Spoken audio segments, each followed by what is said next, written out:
Approval of minutes, non-agenda public comment, Trust San Diego presentation detailing community opposition to the proposed surveillance technology, action discussion item, recommendation to city council on smart streetlights and ALPR technology, and then adjournment.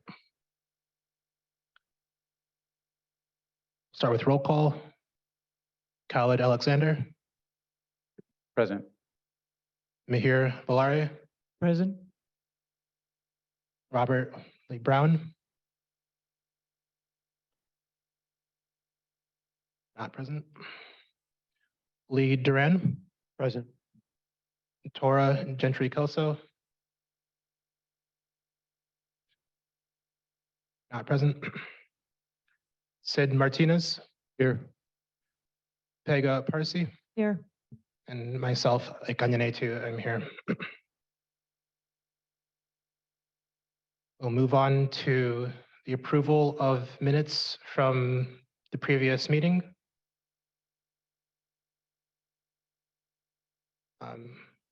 Do not have a copy of that. We will read them out.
Sorry about that.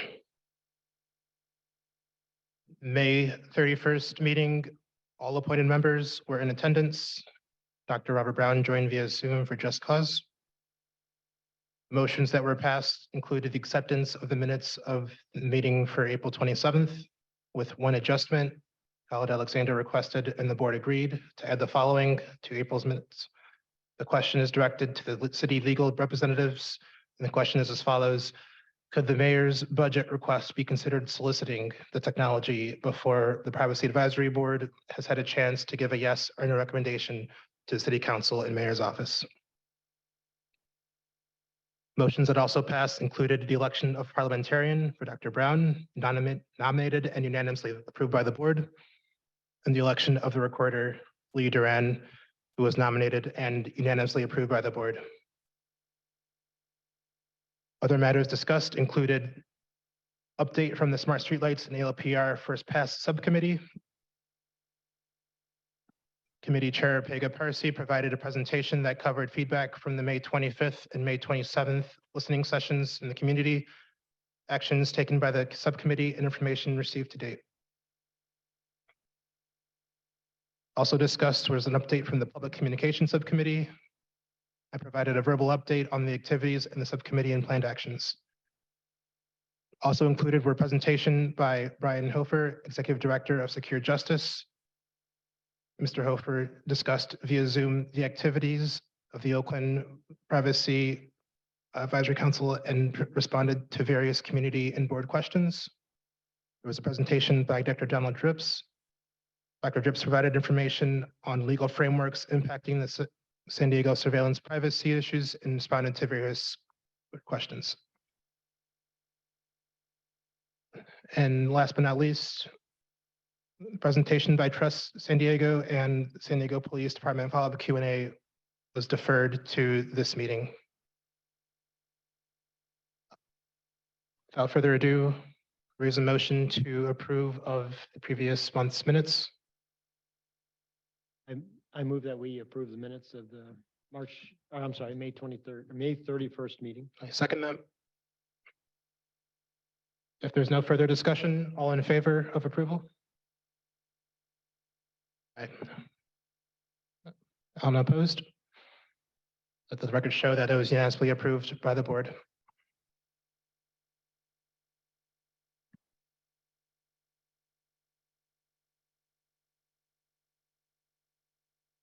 So we just saw an agenda item for public comment on agenda item 2, approval of minutes. We have one comment. We'll redo the vote.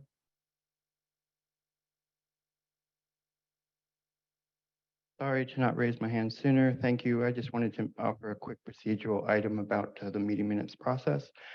There was a really good lecture from Brian Hofer from the City of Oakland and their Privacy Commission. That sort of lecture I want to be able to review and study and learn from. And I just hope it's really important for yourselves to make these meetings, the audio or the Zoom, available to the public in the future. And I hope you're working on that issue because we really need to study these meetings and what's said and talked about. I mean, it's an incredibly important part of this process.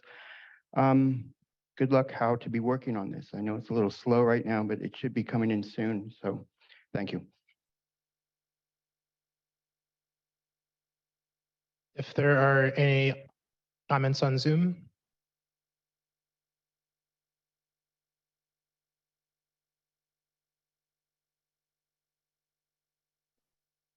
We have 3 people with their hands raised in the queue for public comment on item 2. First up, the original. Yeah, I just wanted to echo what Blair was saying, but also, I mean, you guys, Your comments? hello? Can you hear me? Hello? Can you hear me? We can't hear you, so we'll come back to you. What? You can't hear me? Next Hello? up, we have caller ending in 8731.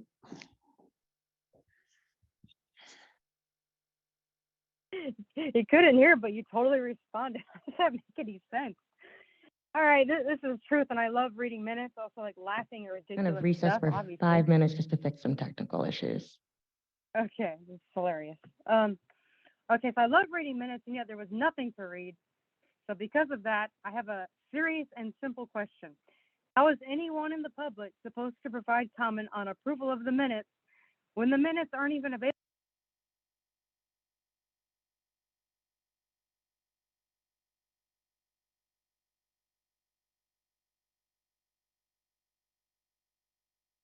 I just had to mute it to make sure that we could do it. Let's try again with the original. Okay, can you hear me now? Hello? Is this on purpose? Are you guys doing this on purpose? Because I could hear truth and I don't understand what's happening. Can you hear me? Now you're not going to answer because, okay. We're still having some issues technically, so let's just give 5 minutes to figure this out. We'll recess.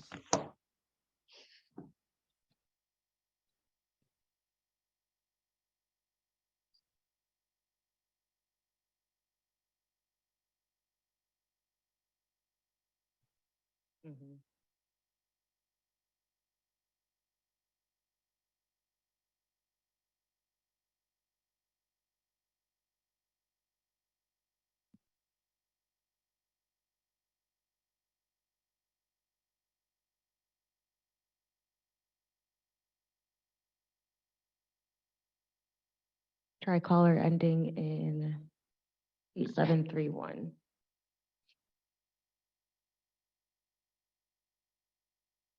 All right, I'm back. How's the reception? How's the technical stuff going?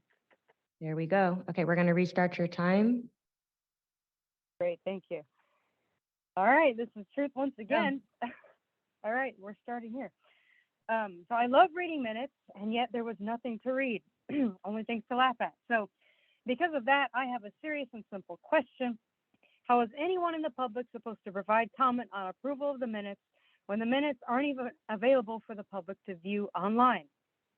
So in the future, the minutes need to be contained within the posted agenda packet PDF files, or at least a very short summary of the minutes, whatever would suffice better.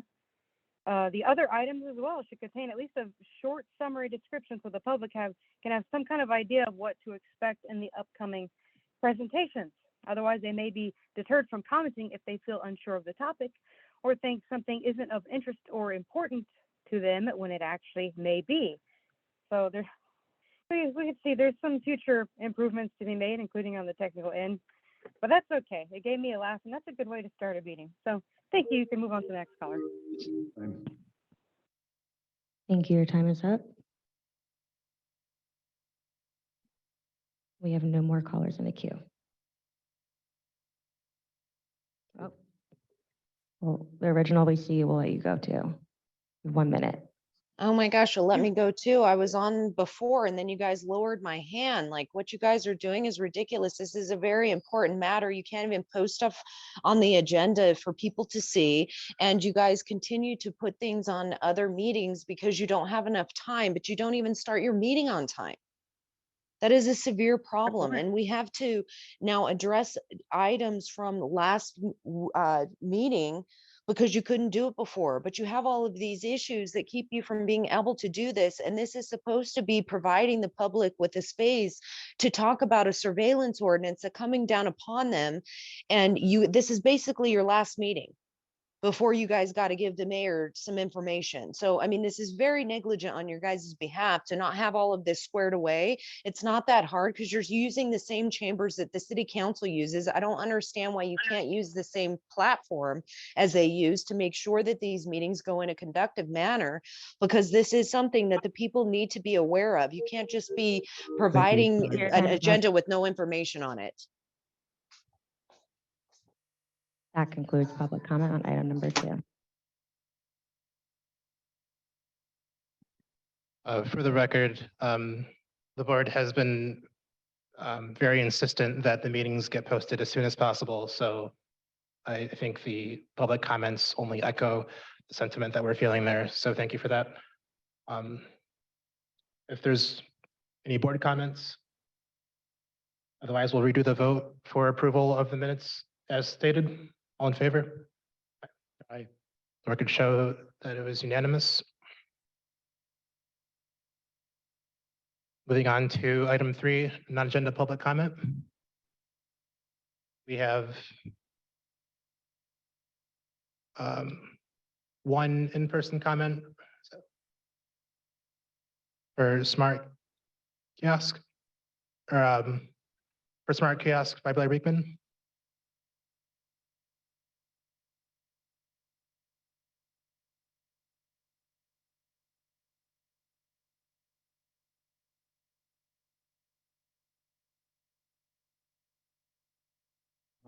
I only get 1 minute, not 2 minutes on this day.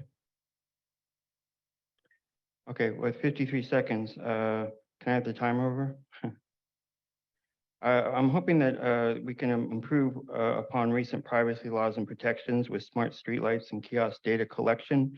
The city of Berkeley has given some really good examples how we can practice better civil protections with smart streetlight data collection use that we should really be looking into. To ask and demand. This is for non-agenda public comment. I think that's Yeah, related and to I the am. agenda. And I am, and how smart kiosks, I first should have said smart kiosks is part of a whole, there should be a centralized way we talk about our projects in the future. Smart streetlights and master mobility plans are a part of that whole process. I'm not gonna have enough time today. This really should be a day the public should be allowed 2 minutes to speak. Thank you.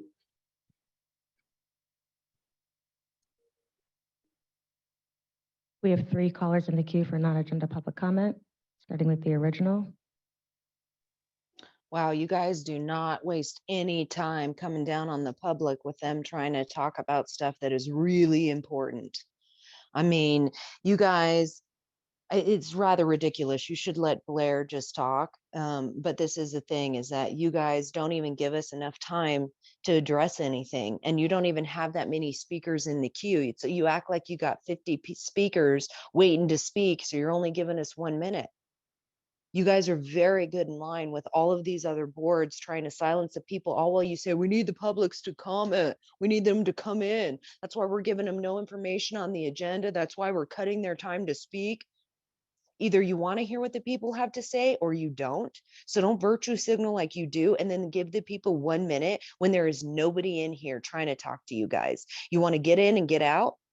This is a very serious issue and you guys refuse to act like it because you don't even start your meeting on time. You can't even finish your agendas on time. And you know why this Thank is. you. Your So yeah, time is up. Next caller ending in 8731.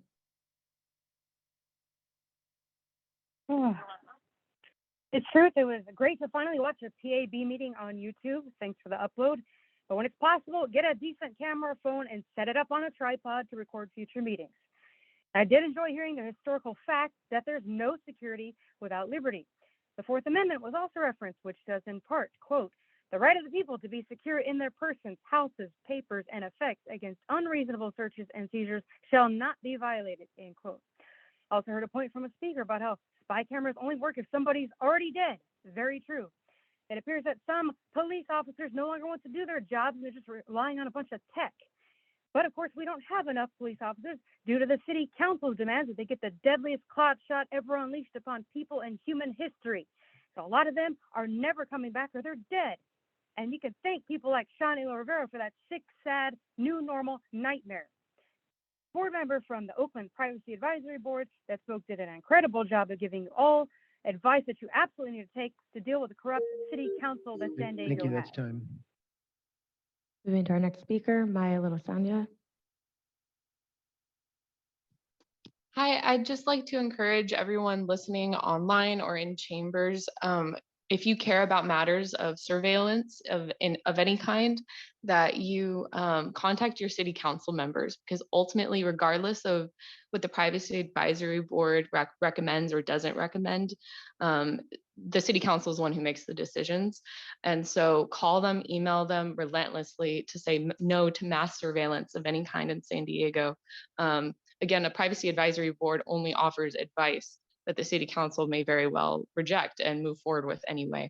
So go ahead, and especially if you live in Whitburn's district, Campbell, Marnie Von Wilpert's, you need to be calling them and letting them know this is not something you want as their constituent. Thank you. Thank you. Moving to our next speaker, Dr. Lawana Richmond. So I've been following this now for a few years, and I just ask that we follow the spirit of what people want in terms of transparency and notification. And when things are not noticed properly or actions are taken out of order, it erodes the public trust. So if this is really about public safety, please respect us enough to not treat us like idiots. Moving to our next speaker, Glenda Ginsburg.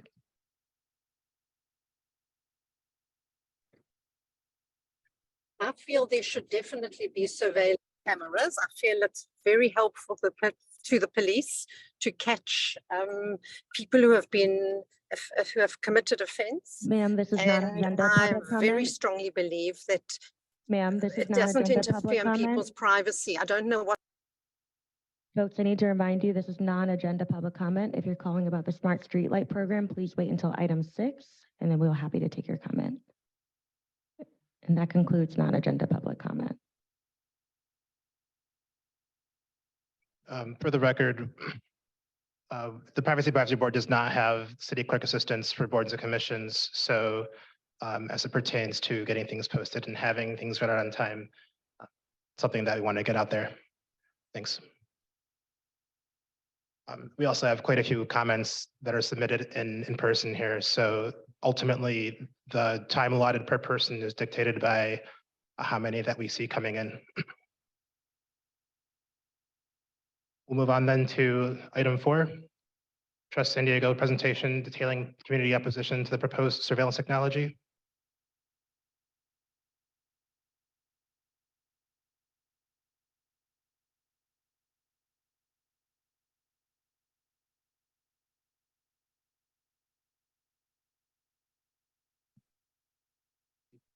You have the floor. Y'all hear me? Okay. Good evening, everyone. We're here on behalf of Trust SD. My name is Lucky Aiden. I'm the youth organizer at PANA, Partnership for the Advancement. Can y'all hear me now? Is that better? Okay. So like I said, we're here on behalf of Trust SD. My name is Lucky Aiden. I'm the youth organizer at PANA, Partnership for the Advancement of New Americans. I, along with my 2 colleagues here, are part of the Trustee SD Coalition. We would like to thank the Privacy Advisory Board for hosting this meeting and let us talking about transparency and privacy. Next slide, please. Like I said, PANA, along with 35 other members, are part of the Trust SD Coalition, and here's a full list of them. Next slide, please. So today we're going to be talking about the dangers of ALPR, talk about and answer questions about Ubeckia platform and the community harms of the smart streetlights and ALPR. I will pass it off to Nancy and she'll kick us off with the dangers of ALPR. Thank you.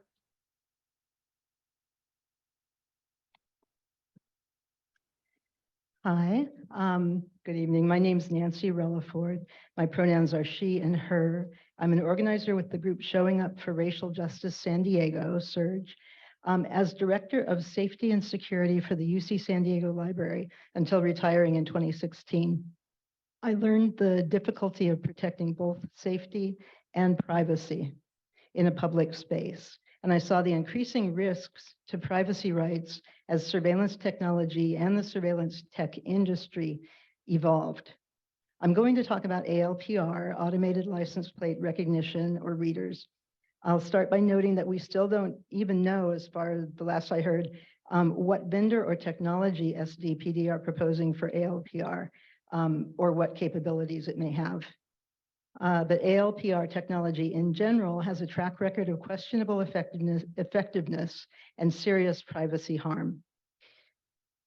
There we are. The picture on the left here with the big blue dot is an ALPR report showing San Diego Police ALPR hit ratio for the year 2019. At that time, SDPD was operating vehicle-mounted ALPR units and contracting with Vigilant Motorola.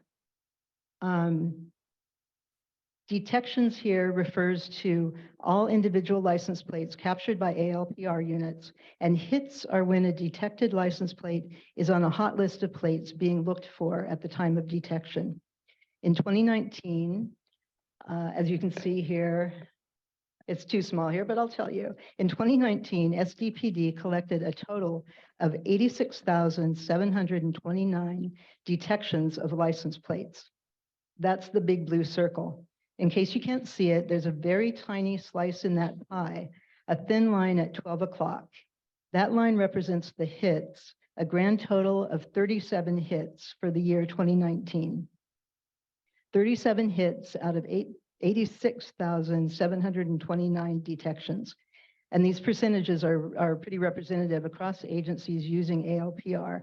On average, fewer than 1% of ALPR records are associated with any crime or alert. And that's not just a low positive return. The big blue area shows ALPR's negative impact on privacy. Only 37 hits, but all of those license plate records were retained for future searches and investigations, just in case. But the police reassure us repeatedly that ALPR data is just a picture of the license plate. If you look at the photo on the right, that shows an actual license plate image captured by ALPR from a CNN screen grab.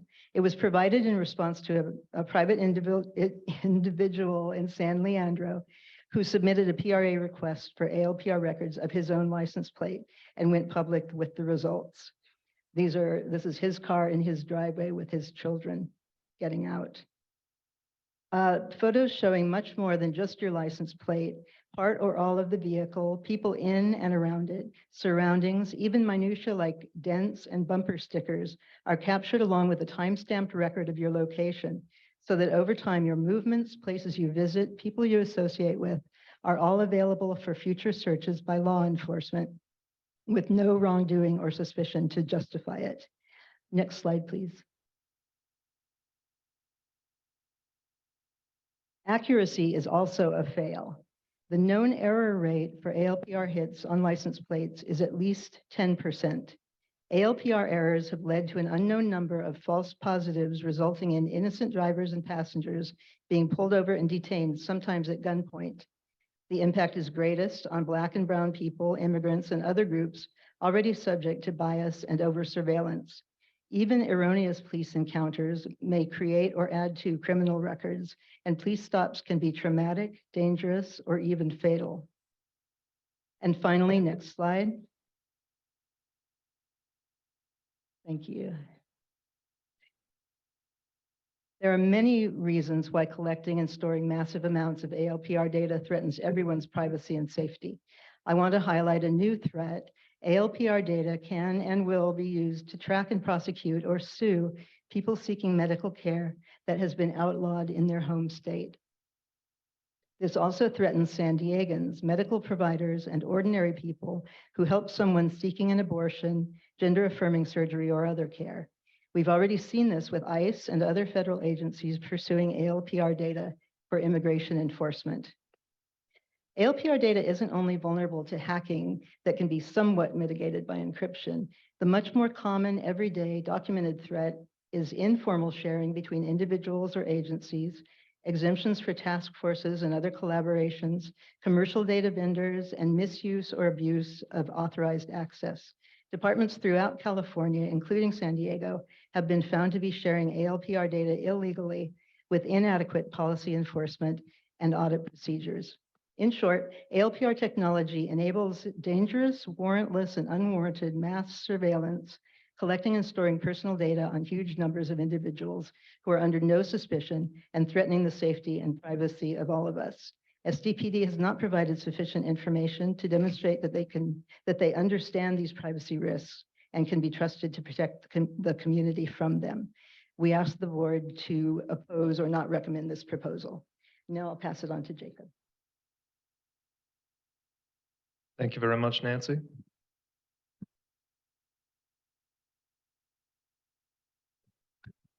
Could we go to the next slide, please?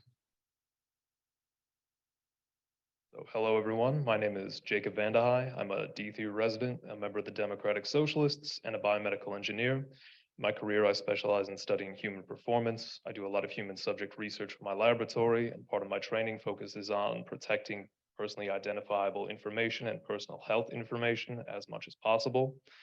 I take PII very seriously. I've reviewed SDPD's proposal and the 80 questions they've answered for you. And I've got a few questions about these smart streetlights and the SDPD use policy that I hope you'll consider before your vote tonight. I'd like to start by highlighting the previous smart streetlight program. Cost overruns are endemic in large infrastructure projects, but often not budgeted for. Last time, the city required an additional $1.3 million to upkeep the 3,000 smart streetlights. City staff undershot the cost for maintenance by roughly 50% per camera, and further audits by UCSD found that less than 1 out of 10 were actually reporting pedestrian data per the contract terms. Are there any diligence being done to prevent similar cost overruns for these cameras coming up? Are there clawback clauses within this contract if these services aren't meeting expectations? Can San Diego exit this if the services aren't performing as expected? Another consideration is, why is Ubiquia the only company being considered here?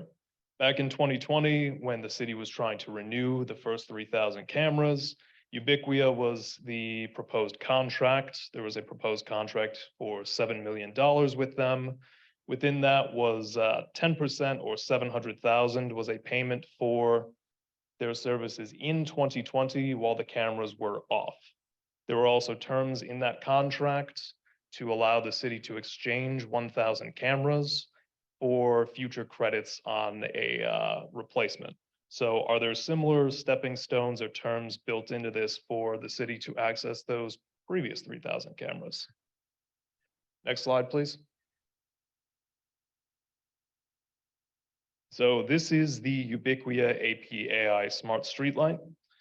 The first item I'll draw your attention to is the cameras themselves. So there are 2 cameras embedded in each of the 500 devices here. Each of SDPD's 9 presentations to district community groups specified there would be 500 smart streetlight cameras. 500 cameras was a term that was frequently used by Officer Jordan. However, later police budget meetings stated that there would be 1,000 cameras used, 500 devices. Does SDPD intend to limit itself to the 500 cameras it presented to the community, or will it use 1,000?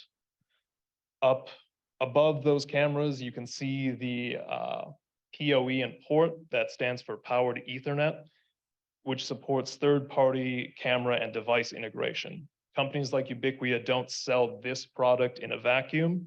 They're always looking to generate future profits, and the most effective way to do that is to continually sell add-ons, upgrades, and new sensors. In investor calls, they highlight the capability of adding additional surveillance equipment into this smart streetlight platform. So, will SDPD need to submit additional use policy requests for things like traditional cameras, which can be mounted into these? Or will the number of cameras grow from the quoted 500 to a possible 2,000? What is the use plan for additional technology purchased in the future that requires the smart streetlights to function? As Nancy said earlier, the ALPR system, Ubiquia does not manufacture its own ALPR system. Within this 80 questions that SDPD answered for you, they did say that they would be subcontracting out to a third-party vendor. So there are wild swings in the reliability of ALPR. And one of the things we want to consider is if we can't review that third-party vendor, should we even be purchasing that technology? Next slide, please. A quick note, Jacob, if we keep it within 5 minutes, not to rush. You got it. So the last thing I'd like to highlight is Ubiquia builds a lot of its models on using AI, and AI doesn't train itself, right? As a tech worker, it requires hundreds of people reviewing and tagging like videos and then going through machine learning processes in order to train AI models. So we'd be allowing terabytes of San Diego's data into the hands of hundreds of people who we cannot vet and allowing it out of the minimum number of hands necessary needed to like solve a crime. That is particularly dangerous in the current political climate. This data would identify people attending mosques, people seeking reproductive care, people seeking immigration services, and there's a lot of temptation to leak that data by those engineers. So I want to end by saying you're the best privacy professionals in the city and your expertise is unmatched. You're not being given all the necessary information to do your job effectively, and I recommend that you do not endorse this. Thank you. Next slide, please. All right, like I said earlier, my name is Lucky Aiden. I'm the youth organizer at PANA, so I work directly with community and youth in District 9, and I'll be going over the community harms that streetlights and ALPR have. Next slide, please. So who's being watched? Well, if these technologies is installed, all of San Diegans, whoever walks, drive, or passes by these cameras will be watched and recorded. Anyone who travels to San Diego will be recorded. As Nancy mentioned above, those women that are seeking health reasons as well will be recorded. And Black and Brown communities will be disproportionately under the microscope compared to other communities. Next slide, please. The impact that it has on the immigration communities. ALPR on impact that has on the immigration community like mine is very real. What I have seen with my work at PANA is that we have many community members who have different immigration statuses living in one household. So for example, under one family, they can have children who are citizens, but parents that are undocumented, or are asylum seekers who currently don't have immigration statuses are severely risk if these technologies are going to be placed within our community. SB 54 clearly states that local law enforcement should not collaborate with CBP or ICE for the purpose of immigration enforcement. But what we have seen with ALPR is that time and time again, local police departments share this data with immigration enforcement and other federal agencies that have a history of invading our rights. And research has shown that ICE is able to effectively bypass laws like SB 54 when it comes to technologies like this. We also witnessed here locally in Chula Vista when their police department adopted ALPR that shared their information with over 800 different enforcement agencies, including CBP and ICE. Another harmful impact that ALPR has is when a Black woman and her children were wrongfully identified by ALPR and held at gunpoint in Colorado. And as a Black woman in America, it's very triggering because I don't know if these technologies are going to be how it's going to harm me and my family. Next slide, please. The impact that it has on the marginalized communities. As you can see here, these are the placements of the streetlights that you can find directly from San Diego Police Department's proposal PowerPoint. As you can see, there are more streetlights south of the 8 compared to the more affluent north of San Diego. And by its placement of these technologies to surveil our community is a significant concern. We have seen in places like New York, where their police department placed license plate readers in front of mosques. And as a Muslim woman in America, the impacts and implications that this technology will have on not only me, but the people of my community is tremendous. Post 9/11, our every move. Can I continue? Some closing statements, maybe the next one more slide or two. Oh, okay. Let me just finish this one then. As like I was saying, post 9/11 our community members' move has been monitored. So this is exactly what this technology is doing. It's putting pieces together and creating a story that's not who we really are. So I urge you, the Privacy Advisory Board, to not recommend this and reject the proposal. Thank you. And next slide, but I don't think we have time. First Amendment impact. So the police department pulled footage on BLM protesters violating their First Amendment rights. How can we ensure that this is not going to happen in the future? Next slide. And this is what community said could help them make them feel safe. Just put up actual streetlights, invest in community violence interrupters, invest in youth and after school programs, and fund actual community-led organizations that are already doing the work to lower crime rates in our neighborhood. Next slide.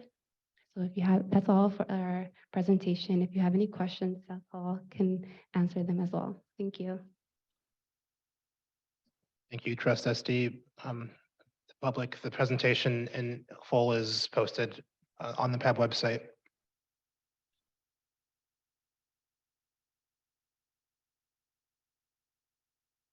We have one comment in person, Blair Beekman.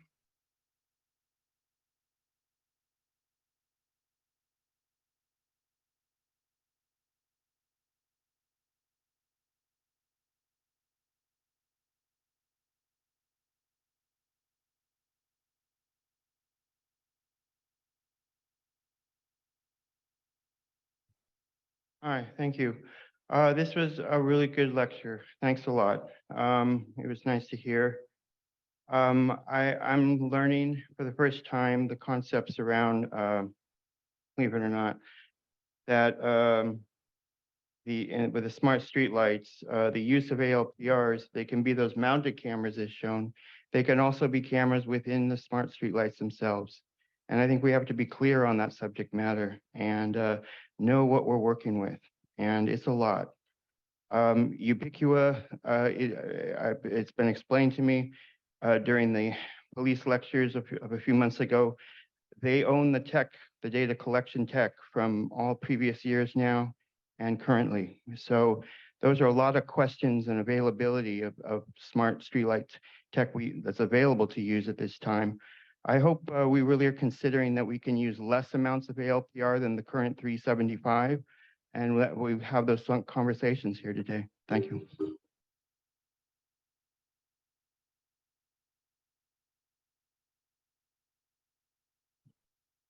We'll now move to online comment. For item number 4, starting with caller ending in 8731. All right, to that one caller who said, contact the city council. Those traitors think submachine guns for police are defensive equipment.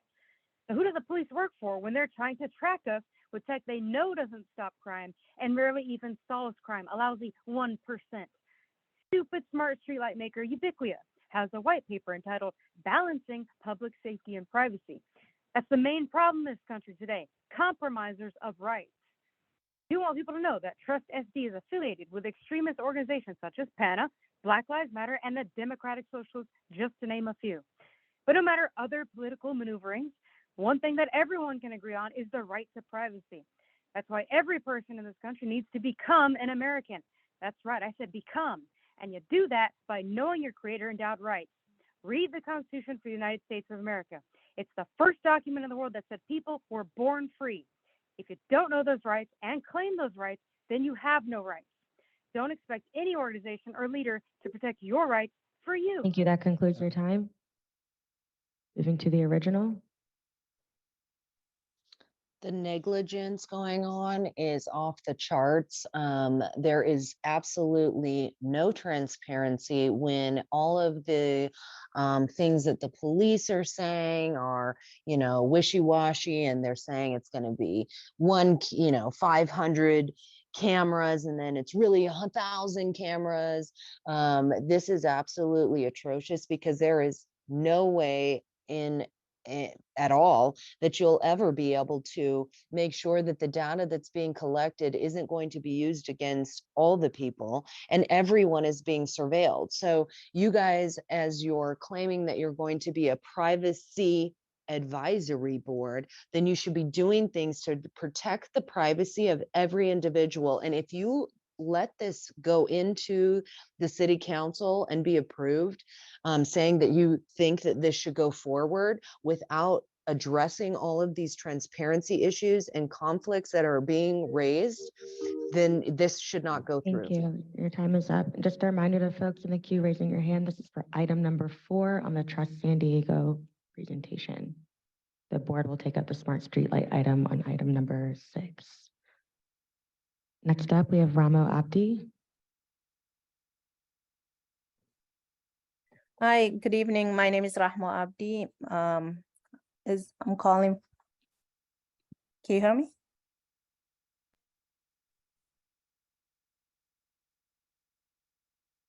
Can we hear you? Good Yes. evening.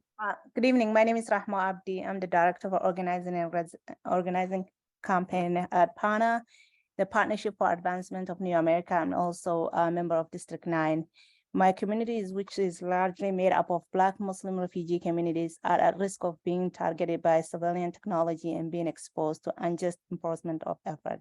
I'm here today to say I do not support a use of unmanned technology because it further increases the harm my community will face when damaging decisions are made because of an error from the computer creating a false justification.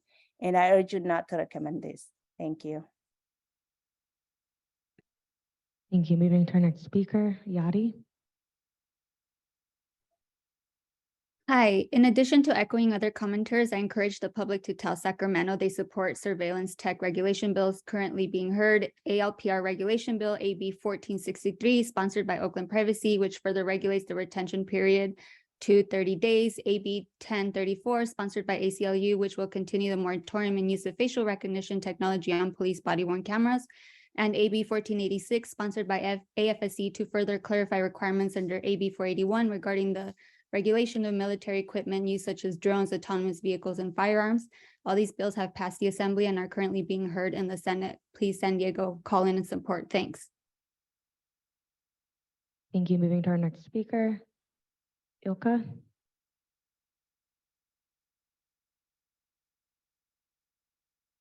It would help if I unmute, correct? One, thank you very much. And I do actually want to echo the fact that this is a volunteer advice. I think it's volunteer, but it is an advisory board. And the woman who suggested call Marnie, call Stefan, those are the enemies, okay? We should not have surveillance equipment on this on our streetlights.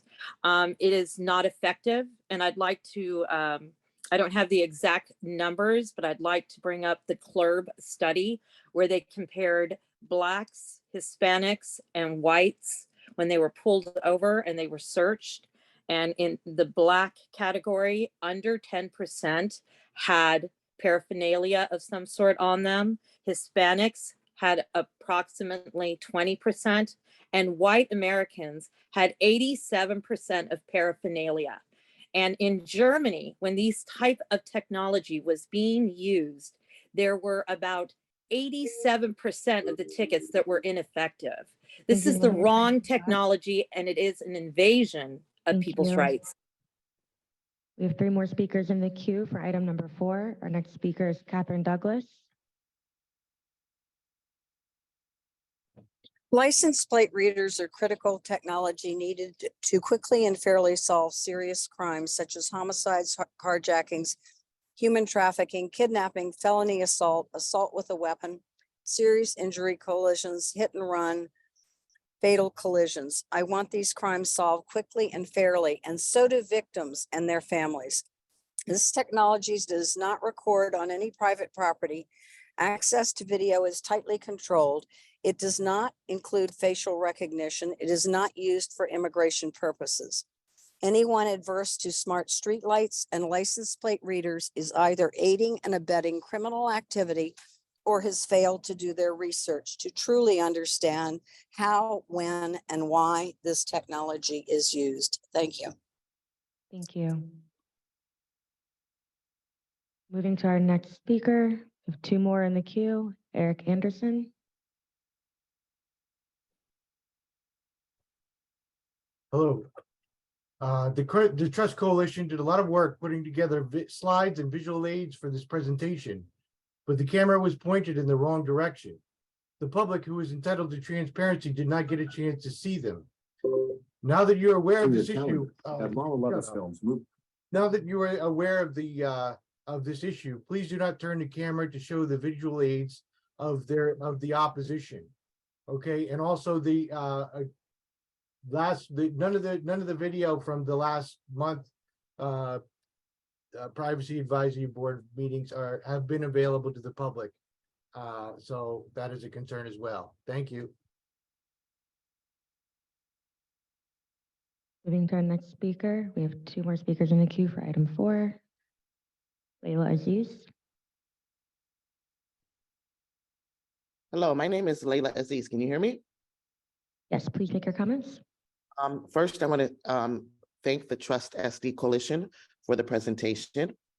I hope that the advisory board really listens to what they're saying regarding the deep concerns. And also, I really hope that the advisory board takes in consideration of where these street lights will be and the communities that will be affected. As I listen to a lot of the comments, and I can't tell where a person lives based on their comment, but people strategically aren't saying the district they live in. And some of us have more streetlights in our districts, and we don't want any. So I am Layla Aziz, and I live in District 4. Thank you. Thank you. Moving to our final speaker on item number 4, Alliance San Diego. Hi, my name is Erin Surmoto Grassi. I'm Policy Director at Alliance San Diego. And Alliance San Diego is a member of the Trust SD Coalition. So we really want to thank the Trust SD Coalition for the presentation and calling in support of the position outlined by the Trust SD Coalition. I do want to briefly mention regarding the streetlights and regarding one of the previous speakers, there are numerous problems with smart streetlights and how it disproportionately impacts those of us in communities of color.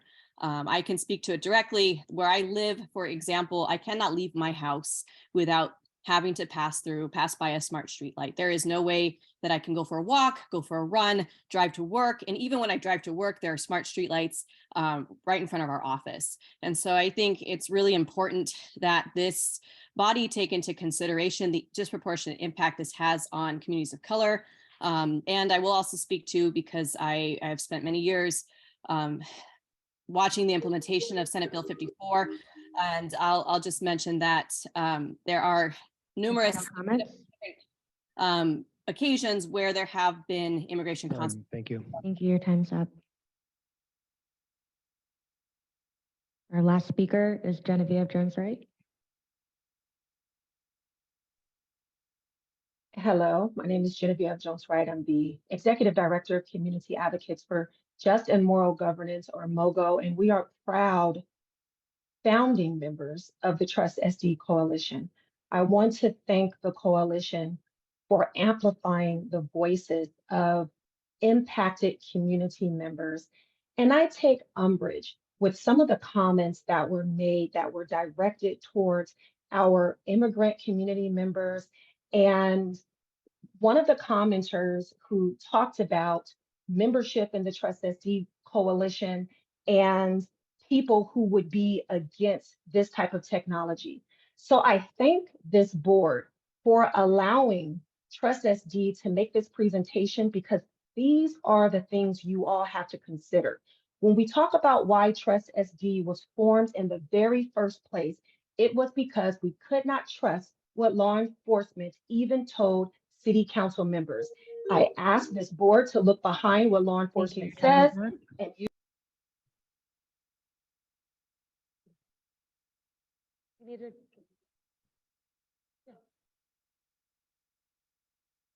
If that's all for the public comment, we will continue on to any board discussion and questions for the presentation. I had a quick question for the Trust Coalition.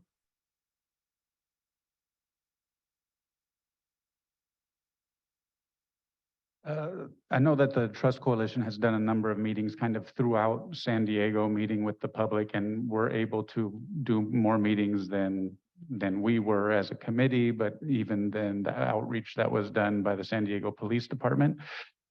Can you give us a general kind of number of how many meetings and how many people you've reached out to, and what were some of the major concerns of community members that came to these meetings brought up to you? Thank you, Seth Hall with the Trust SD Coalition. The coalition has been doing community meetings since before the ordinance was even proposed in 2020.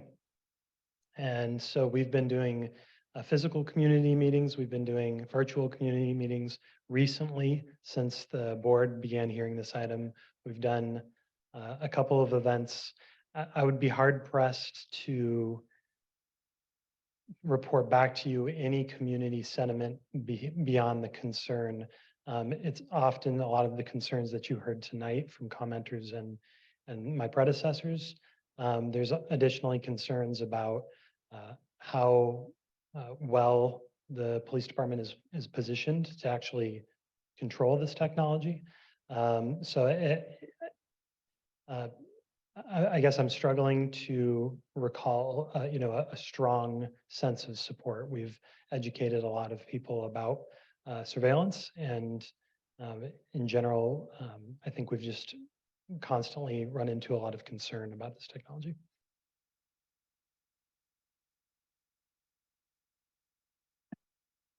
I also had a question for Trust SD.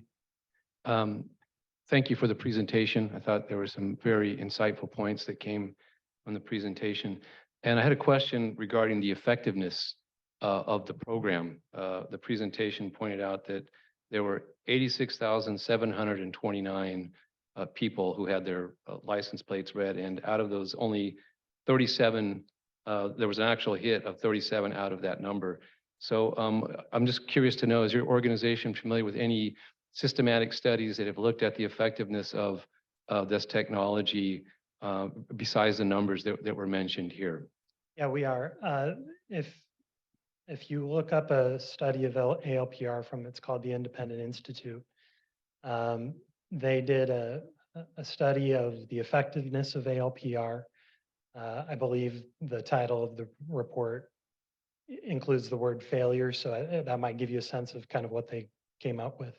But that Independent Institute report was very thorough, I thought, and presented a lot of numbers. And so generally speaking, I think what you'll find as you review the literature of ALPR, even among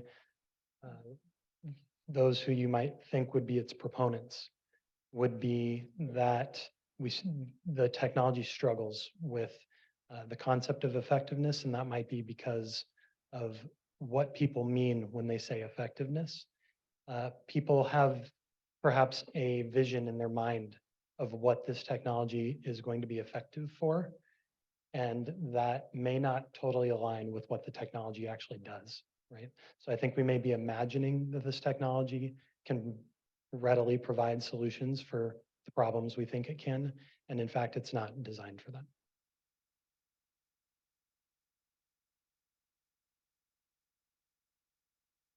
Actually have one more question myself. In the presentation, I'd like to thank you for the amazing presentation. It was very insightful, and the work that you guys do on the behalf of the community is always acknowledged. I believe one of the slides, I think the last slide mentioned what would help you feel safe in your community and what the money for the smart street lights and the ALPR technology could potentially be better served for, including funding mental health, social services programs, funding youth centers, investing in community violence interrupters, funding community-led organizations that are already working on lowering crime rates. In conjunction with that, if you look on the PAD website, one of the items was a set of questions the board gave to the police department. They were thankful enough to go through that and answer as thoroughly as they could.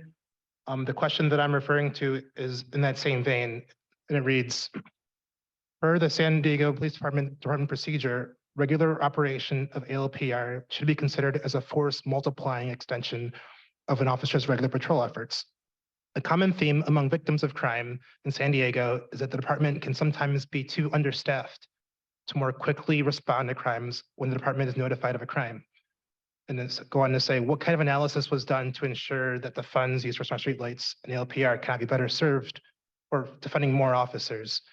And the answer, which is available by the way on the website, goes into, it breaks down police officer hours and how that relates to the hours that the ALPR technology could provide in that conjunction.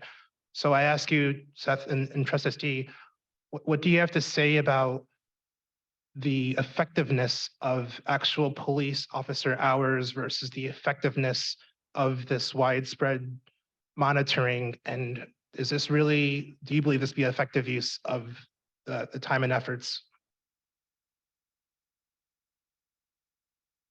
I think the effectiveness question, as far as it goes with police, is maybe better handled by police. I'm not a police officer. I don't want to try to speak for them, but I want to point out that there are people in this room who have experienced the effectiveness of this technology.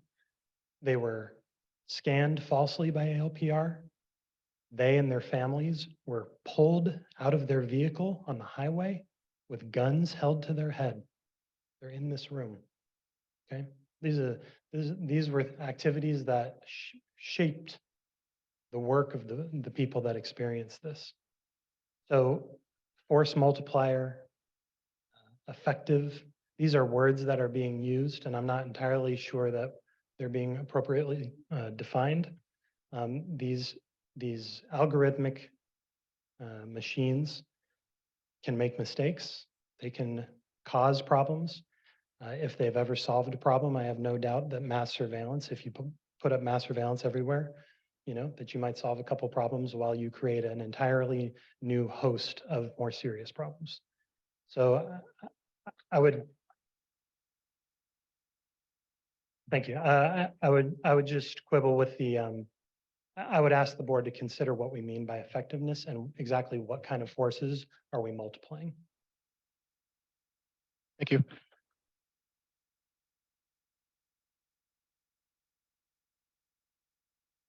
That's all the questions that the board has.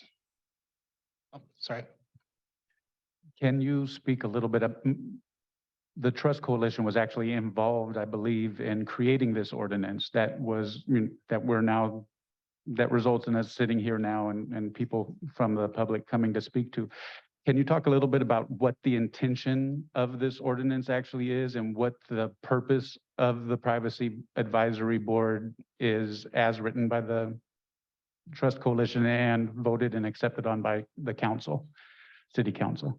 Actually, I really appreciate the opportunity to talk to the board about how we envisioned this when the community really got together and wrote it. And that was that people just like you would be up here doing exactly this work. Experts, experts, experts, experts, community experts, technology experts, privacy experts, experts in business and law. This is exactly what we had in mind, so that that your perspectives can inform this advice and go to city council with a more robust, more comprehensive view of this technology than they would have otherwise ever had. Before you all sat, the city council was trying to do this job themselves. Are the city council members technology experts? No, right? Are they experts in controlling how processes work? No, they are not experts, and it has cost taxpayers dearly in that environment. So that's what you all are here for, and we're really glad you are here. However, one thing that is certainly not the intention of the ordinance was for the city to bring some kind of categorical explanation of surveillance to you, some kind of vague thing saying, we want to use the technology we want to use. It might be any technology, but it fits inside this like word box. And so you need to consider that without actually knowing who we're talking about, without actually knowing what it does, without knowing where it comes from or where the data is going. You just need to advise on that. That was not the intention. You are supposed to be considering facts, details, specific vendors, specific products, and it's very important. I hope that you all are able to get there at some point. I have actually one last question. Going back to part 3 of the presentation, which I believe was entitled, Who's Being Watched? Just from your perspective, from your organization's perspective, we hear the argument by law enforcement that there's more crime in Black and brown communities. And that's why we need more cameras in those parts of town. Can you talk about your response to that, and then maybe the disproportionate effect of putting those cameras in Black and brown communities? What is that? What's happening there? Sure. I think you're hearing, there was a commenter who came before me who said that she was speaking from District 4. I think you're hearing from people in those communities. I think you are hearing voices from those communities at this microphone. When you say, or when police tell you that there is more crime in those neighborhoods, first of all, it's important for us to all look back at the last 2 and 3 years and look at the reports of crime. The last 2 and 3 years have been very important because prior to those 2 and 3 years, we had a lot of mass surveillance technology up like streetlights and ShotSpotter and ALPR, but then they were shut down. So if we're going to talk about more crime, let's look at the crime statistics. What do they look like? Crime went down. Does crime go down when mass surveillance stops? Is there a direct connection there? I can't answer that question for you, but the vision that is being cast here that mass surveillance somehow can impact crime, if that's true, then we should probably take a look at exactly what impact mass surveillance does have on crime. That said, neighborhoods that experience crime are experiencing crime, as far as I've learned, from a host of different factors that have nothing to do with mass surveillance. You're not going to mass surveil your way out of poverty. You're not going to mass surveil your way out of underinvestment in neighborhoods. You're not going to mass surveil your way out of limited opportunities for youth. There's no technology that you can throw up on a light pole that's going to fix that, except maybe a light might help, right? One more question. Yeah, and this is my final question, I promise. You mentioned the fact that not only did the Trust Coalition write this ordinance, but they wrote this ordinance in congruence with the community itself. And so it's one of those few cases, I think, where we see local government actually working with people and passing an ordinance that is there not only to serve the interests of the larger community, but to serve the interests of council members who will be making very important decisions when it comes to technology that many of us are still grasping with. As an author, as one of the authors of this ordinance, In the bylaws, under Article 2, duties and functions, the second kind of one of our privacy advisory board shall says, sorry, it's the third point under duties and functions. Review surveillance impact reports and surveillance use policies for all new and existing surveillance technology and make recommendations prior to the city seeking solicitation of funds and proposals for surveillance technology. As I'm sure you're aware, the mayor has already included the funds for this, a request for the funds of this in his budget that he went to city council, and the city council has approved that request. Again, sticking to the intention of this ordinance itself, do you feel like the mayor has already violated the ordinance as written? It's a bit of a legal question. You're asking if the letter of the law may have been violated. I can answer the spirit. I can answer the spirit of the law. The law was intended to say that while the city of any department, by the way, let's make sure that we're all remembering that this was never an anti-police ordinance. It encompasses all departments, which I'm sure you have yet to hear from many. That when the departments want to use surveillance, they tend to go out and do their research on that, and then they have specific types of technology they want to acquire. And the spirit of the ordinance was that the proposal would come to the board prior to any official activity, taking place, within that department.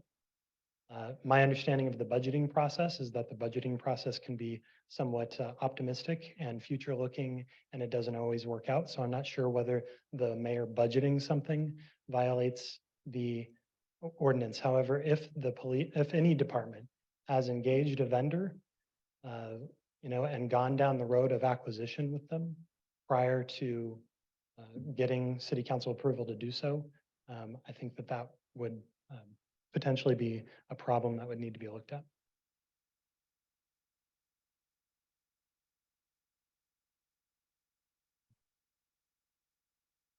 I think that'll do it for item 4. Thank you very much, Seth. Thank you very much, Trust SD. All right, item 5, action discussion recommendation, City Council on smart streetlights and ALPR technology. First up, we have the first pass review subcommittee presentation. Take it away, Vega. Thank you. So the first pass, can we get the slides up, please? First pass review committee consisted of,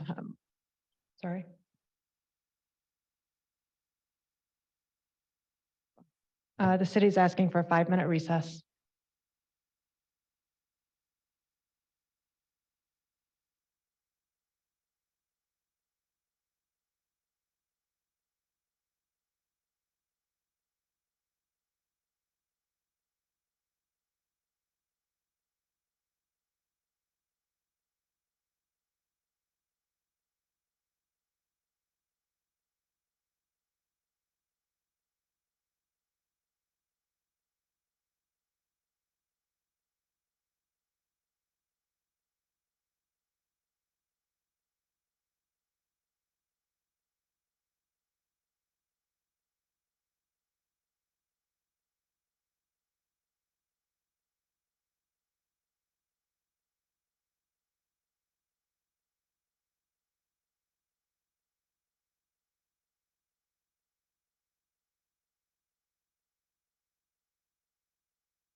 By the way,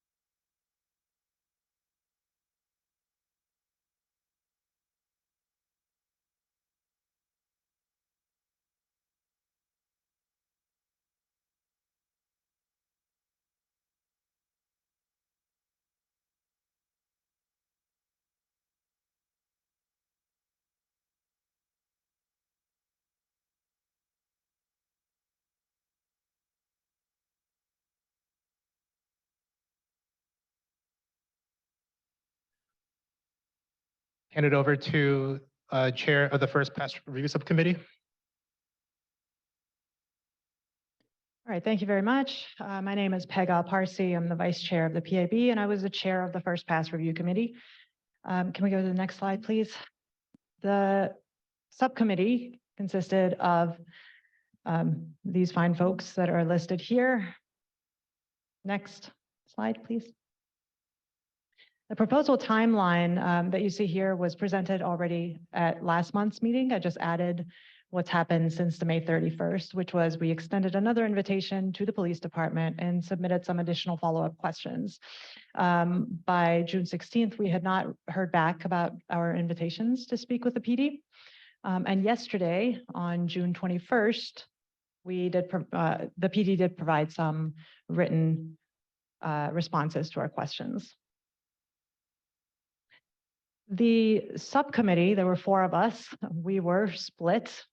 And so we had 2 different options. There was no breaking that tie. So we brought it here to the rest of the committee for their consideration and discussion. The first memo that you will see online, posted online, is option number 1, and that is to recommend approval of the 2 use policies as written without any modifications. The second memo that you will see is option number 2, which is recommend rejection because the documents did not comply with the ordinance. Next slide, please. I should be clear, the people that wrote the 2 memos were on were the proponents of those. So there was no sort of intermingling of those memos. The folks that wanted option number 1, which was recommend approval, are not here today, but these were their reasons. They thought that all of their questions had been appropriately answered and that the PD had shown sufficient due diligence. And they thought the program design was sufficient to serve San Diegans. The folks that worked on the second memo, option number 2, went through the ordinance and noted substantive concerns and non-compliance with the ordinance. That included things like not knowing who the ALPR vendor is. That included insufficient smart streetlight information. As required by the ordinance, you'll see the ordinance sections listed right beside them. We also found that there were insufficient mitigations, insufficient security information, insufficient third-party dependencies. We'll ask about that when the PD comes up for questions later. There were no alternatives that were explored as part of the impact assessment, and the track record of the technology was not explained. We also had substantive concerns with the use policy. That is a different part of the ordinance. With that, we saw that the purposes and goals of this technology were unclear. The uses were not limited, they were broad. There was insufficient information about the data collection mechanisms and the types of data that are being collected. Access was not limited. There were insufficient security safeguards and no information regarding data sharing. Next slide, please. We also noted some other substantive concerns. Those first two that I listed were substantive concerns with the impact report and the use policy, but there were other concerns. One of them is we have not seen any contracts nor proposed contracts to review to make sure that the vendors can actually comply with whatever would be in the use policy. We didn't quite understand the location selection criteria. There were no metrics or review process provided, going back to the conversation about effectiveness. We don't know what would count as this being effective. We were unclear about what sort of AI was involved in this project. The efficacy of the program was also unclear, and as the community pointed out numerous times, there was a lack of trust in the SDPD. We note also some process concerns, the main one being that community input was limited due to lack of translation services from the city. We will thank the members of the community that did volunteer to help us with some translation.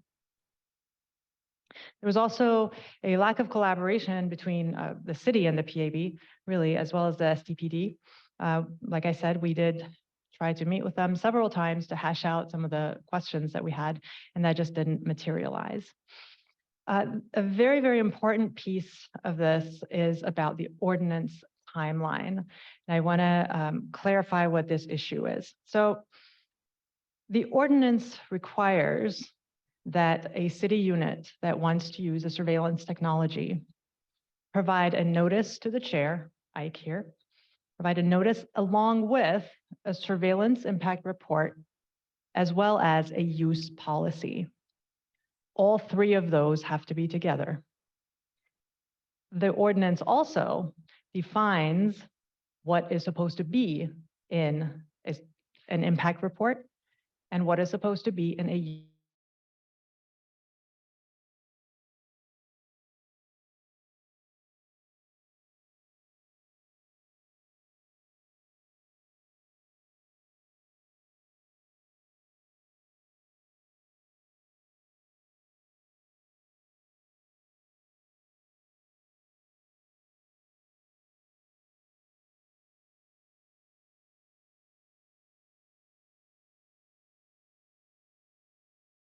were able to get them to agree to a later date, which was, I believe, April 11th. We still disagree. Nevertheless, that's not the hill we're going to die on. So that's why we have these recommendations in front of us today. I do want to add a couple of things that have come up, just so everybody knows about the process concerns. I want everyone to know that the PAB hears what the community is saying. We're all volunteers. We've worked very, very diligently to hear from you all in multiple ways, multiple fora. We have tried to provide translation services, again, thanks to the help of the community. We've put out different ways for people to engage with us, and you all have. Thank you. There are many things that are completely outside of our purview. They're completely outside of our control. Those include what systems we have here, what sort of support the city provides for us. So we can't, we've tried to push back. We've tried to ask that of the city. We've asked that of city council. We hear you in the comments. That is not, that's not something we have control over. We're trying our best. There were some snafus with posting some of these things. As the chair said earlier, we did post these minutes and we sent these minutes as well as these documents to the city well in advance. We requested that they post them. It fell into a long weekend and the city said that these were honest mistakes that were not posted on the website. The city did ask for patience from the board, which you have, along with the hopes that perhaps one day one of these honest mistakes will actually benefit the board as opposed to disadvantage it. We are still here to work in good faith and do our due diligence. And we understand that the city staff are also, their hands are a little bit tied as well. So if you want more services for us, talk to the mayor, talk to your council people. We are trying. Okay, back to options 1 and option 2.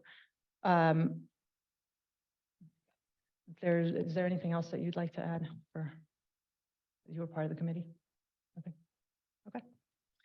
So I think at this point, we're going to move on to public comments. And then from then, we will ask the PD representatives that are here to come up for some questions, and then we will move on to make a motion.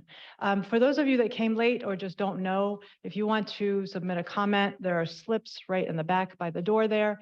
Fill out the slip and put it in this little box right by where the microphone is. That's how you provide your public comment. Thank you. Thank you very much, Pega, and the First Pass Committee.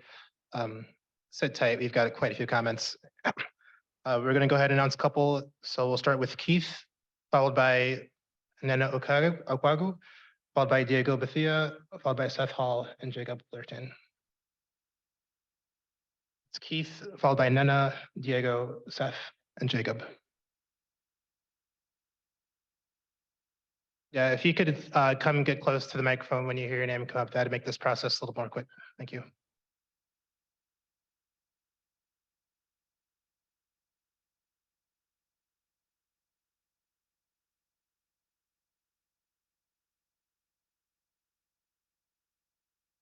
Keith, with no last name. If he's not here, we'll have Nena.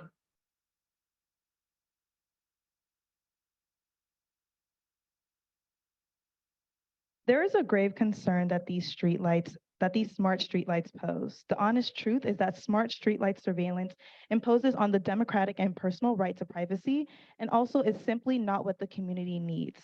The Black population is already suffering tremendously from over-policing and are overrepresented in prison system, and the installation of smart surveillance will enable police and law enforcement to harass, imprison, and ultimately harm Black and Brown communities by pushing discriminatory agendas. 43 deficiencies is what the Privacy Advisory Board has noted.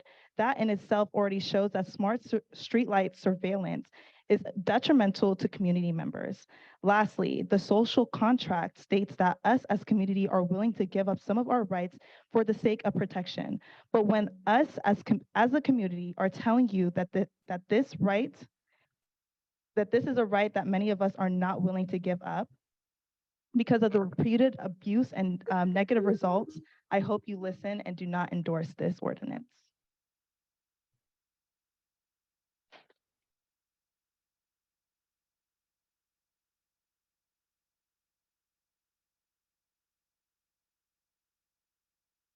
Hello, everyone. This is for streetlights.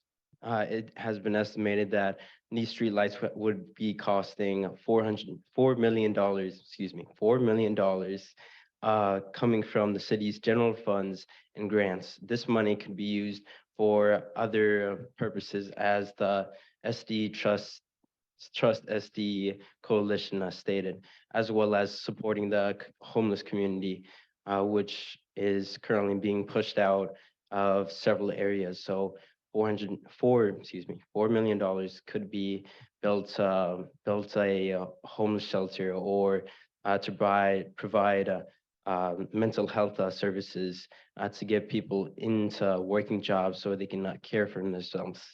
We can also not ignore that there could be an economic benefit behind this, issuing tickets, issuing people to go to jail to support the modern day slavery. Thank you.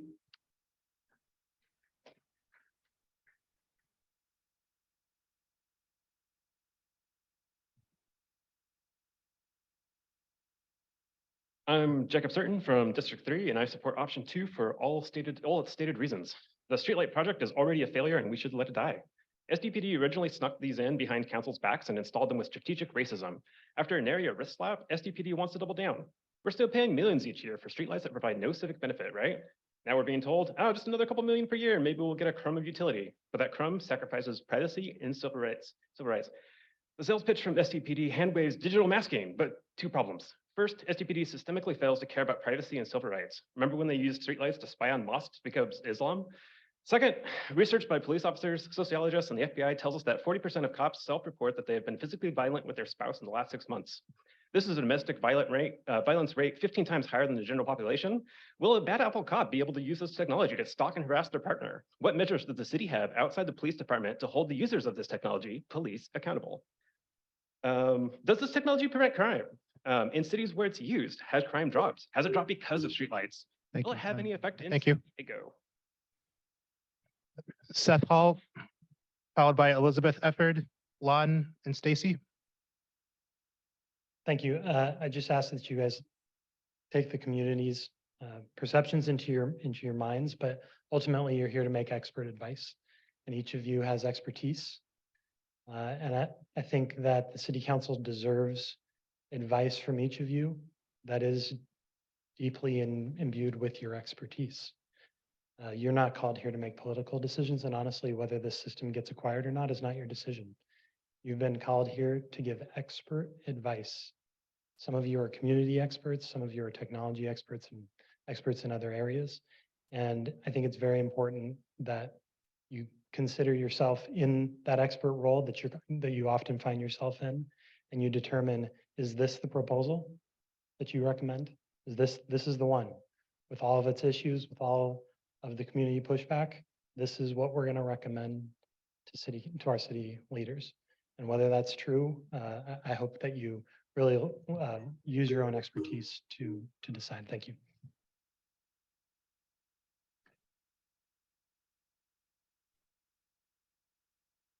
Lon, followed by Stacy, Michael White, and Ruben.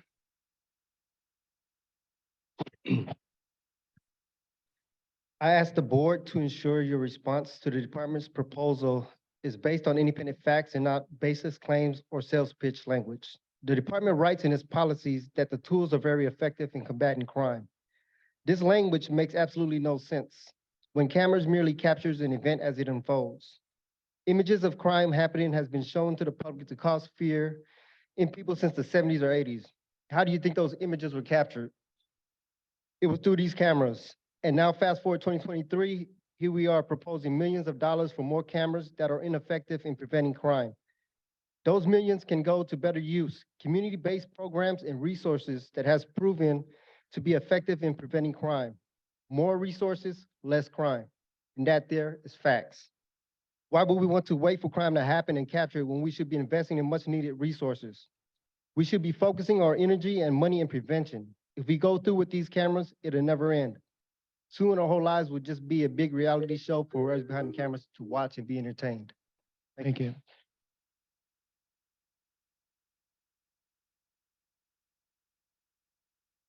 Good evening, members of the board. My name is Stacy. As a member of Asian Solidarity Collective, I am in solidarity with the migrant communities of Chula Vista who have been subjected to this license plate technology and put at risk of ICE deportation because of it.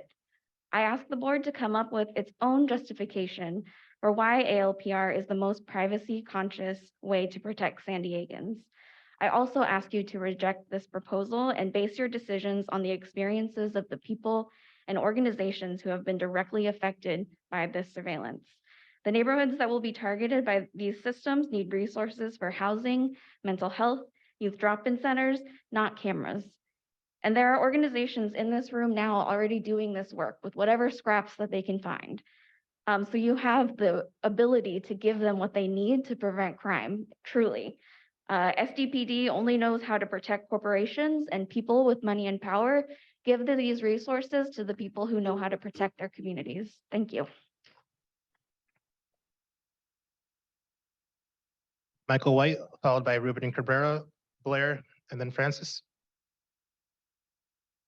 Hello, my name is Michael White, and I'm a community member, and I'm in opposition to the street cameras. There's just too many different loopholes in it. I have several issues with it. There's no transparency for the public. There's a loophole that allows SDPD to hide critical information from city council. That's super scary. If they're hiding information from city council, just think what they're hiding from the community. And the last but not least, the invasion of privacy. I have 3 daughters. And if a street camera is set up on a light and it just so happens to be, I live on a cul-de-sac, and it just so happens to be going into my teenage daughter's rooms, that's really scary. I don't know who's on the end of that camera looking at my daughters getting dressed or whatever, you know what I'm saying? So I'm in opposition for the street cameras. Please don't put them up.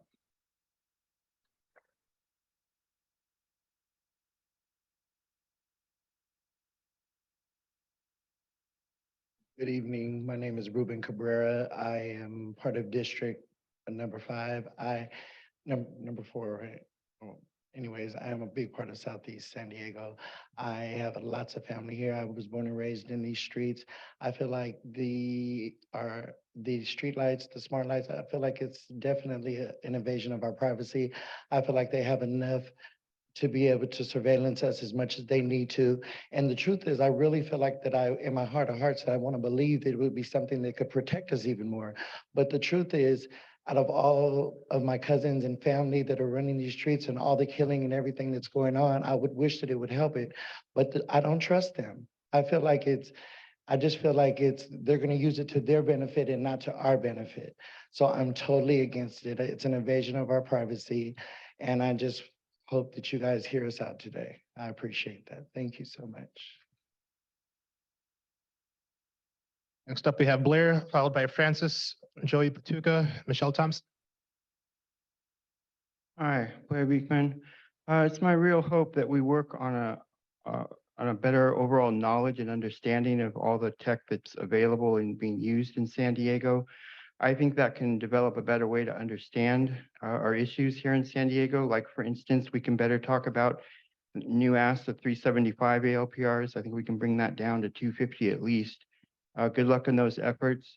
I think we have to make a real important effort to ask city government for more honest reporting in their public meeting process of all this surveillance tech we're talking about. They do not know how to talk about this stuff honestly and openly. It's sad. To work on those sort of issues is an important concept we could develop here. And finally, I hope we can work towards more open public policies when local government wants to experiment with the surveillance tech. I think that's an interesting concept to look into and to understand and work towards, and how to talk to the police about current issues you're working on. Thank you.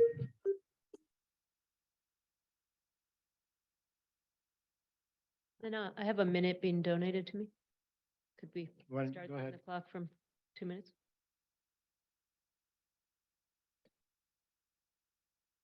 Okay, thank you. I'm Francis Yasmin Motiwala with Activist San Diego, a member of the Trust SD Coalition. My concerns, I have several concerns and propose that you should not pass this, please grant the police this request. Unequal enforcement is a major concern of mine. I've driven through Barrio Logan, and I've noticed how many cops there are everywhere. And if you drive through La Jolla, there's not, or other parts of wealthier neighborhoods, you see that there is unequal enforcement happening. We also have seen police use surveillance video to monitor protected speech and assembly of protests, which is a major concern. And we've even seen the police side and protect white supremacist and hate groups while putting unequal enforcement on protesters opposing them. I also am very concerned that this, in particular, the company Ubiquia, is a venture capital backed company whose venture capitalists are very profit driven. And if you look at the website Glassdoor, where people who have worked at the company, here's some comments that former employees have made, that they're extremely unprofessional and discriminatory. A lack of female employees feels like a boys' club, often predatory comments from senior staff, intimidation instead of support, an absolutely toxic environment, toxic and abusive leadership. One comment, they suggest advice to management is that they should stop their slimy business practices, stop lying to customers, stop lying to government regulatory bodies, quit being dishonest. And so I do, support, someone just said that to prevent crime, we got to provide resources to the community. Thank you.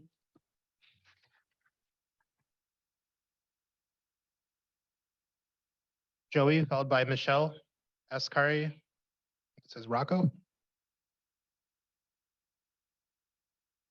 Hello, my name is Joey Patuka. I'm a member of the 4th District. I'm opposed to the cameras. I think there should be more transparency. There's not enough time for everybody to have a moderate say in this. I think more people need to know about this. I barely found out. And I don't think this is a good way of the government to be watching or people to be watched. It's invasion of our privacy. Somebody needs to be accountable, and I don't feel the people who are doing it are trustworthy. That's all I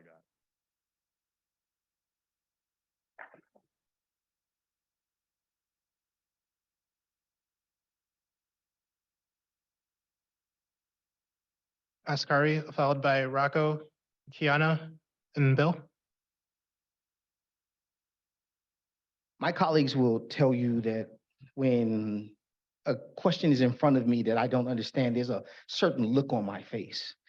And I think I have that look on my face right now. I'm wondering what board would allow a police department to come to them and say, I'm going to show you up front that I am not going to be transparent, and then ask us to give them unfettered surveillance capabilities. What board would allow that? It's mind-boggling that these people would come with this kind of program. They would say, when you ask us to come and speak about what our concerns are, we are going to ignore you. But trust us when we tell you that we're not going to misuse this technology. What government agency has not misused technology that it was given? Or we have somebody now have some kind of expectation that San Diego PD is the exception? I had another minute seated. Okay. So I'm saying to you that I don't have to stand here and tell you I don't trust the San Diego Police Department to do the right thing. They don't trust you to know what they're going to do with it, with the technology. So you have no ability to do your job. The job that you volunteered for, the job that you were appointed on this board to do, you have no ability to do that job because they have told you up front. They don't trust you to know what they're going to do with this technology. So I and my community, we don't trust them.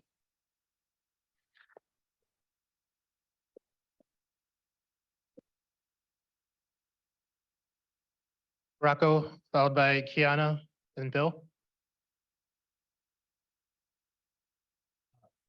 I'm coming up here blind. And yeah, I've been surveilled for about 13 years and going. That shit's annoying. Like physically by off-duty law enforcement. And having these cameras up is no better than being watched physically. It's invading privacy. We, the American people, won't stand for this shit. We won't stand for it. Yeah, no, not smart. Anyhow, yeah, man, I've been surveilled and having that up is no better than being watched physically. You're gonna make me move to the mountains. Yeah, go to the mountains. Fuckers won't follow me. But anyhow, yeah, this is not worth it, man. You're invading privacy, dude. We're American. We don't stand for this. As far as STPD and Sheriff Department, I don't trust you guys a fucking bit at all. You got 6 seconds. Anyhow, yeah. All right, bye.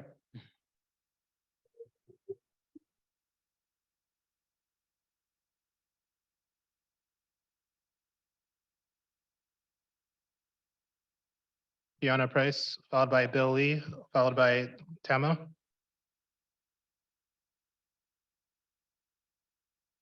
Hello. Our community is more looked down upon the police than uplifted and aided. Streetlight cameras are not put to solve crimes or make the community safer. They are there to enable the police department to find easier pointing targets to prey on and badgers. The police department does not show integrity when it comes to using body cam footage. They shut it off and filter things out when they want to. So how can we trust them to be doing the right thing with new technology? There are many alternative and safer resources that can be useful within our community. So we should really be mindful of wanting to allow this misuse. Thank you.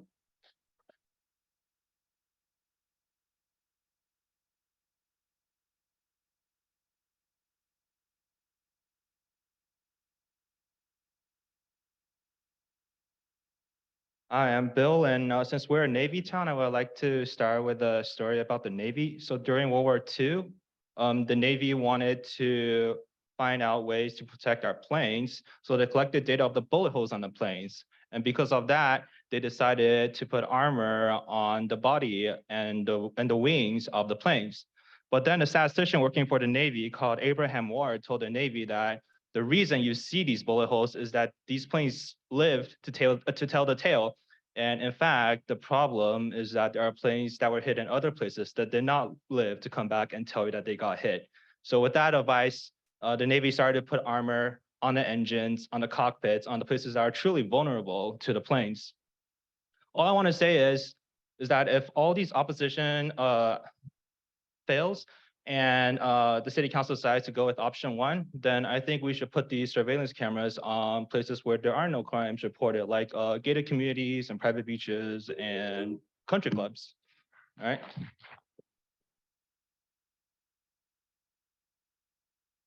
Tama, followed by Keyshawn, followed by Hidayah. Thank you. Hello, my name is Tama Becker Verano, and I'm speaking on behalf of Change Begins With Me, a Trust Coalition partner, and I live in District 6. History reminds us that actions, particularly those pushed using fear and misinformation taken in the name of public safety, can ultimately result in gross overreach and cause disproportionate harm to communities of color and other vulnerable populations. No expectation of privacy in public spaces is not equivalent to permission to be surveilled wherever we go.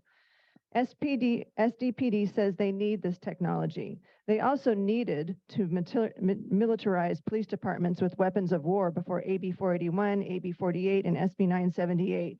They needed the chokehold before George Floyd and AB 1196. And they needed to block access to police misconduct until SB 2. They do not need this technology.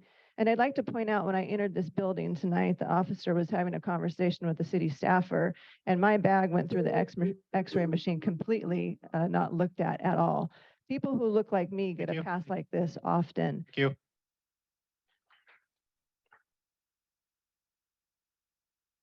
Keyshawn Price, followed by Hidayah, followed by Iklas, followed by Saba. Hello, I have 1 minute, so let me be quick and honest. The police was first created to control and police the slaves with brutal force. Now that we are in the 21st century, they are asking the public to pay out their pockets for hyper surveillance targeted at Black, brown, and poor communities. Cameras looking into houses and the potential for a specific protected class to be harassed by officers because they're biases. For example, in 1997, a top-ranking police official in Washington, D.C. was caught using police databases to gather information on patrons of a gay club. By looking up the license plate numbers of cars parked at the club and researching the background of the vehicle owners, he tried to blackmail patrons who were married. Imagine what someone like that could do with the citywide spike camera system. So imagine officers with this power.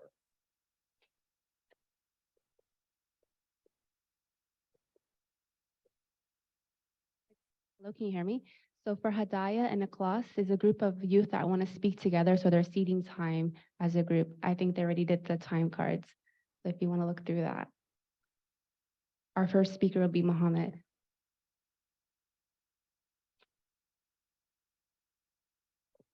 Can I start? Just to clarify, it's four speakers for this, right? 3. Oh, I see. Okay, go ahead. Okay.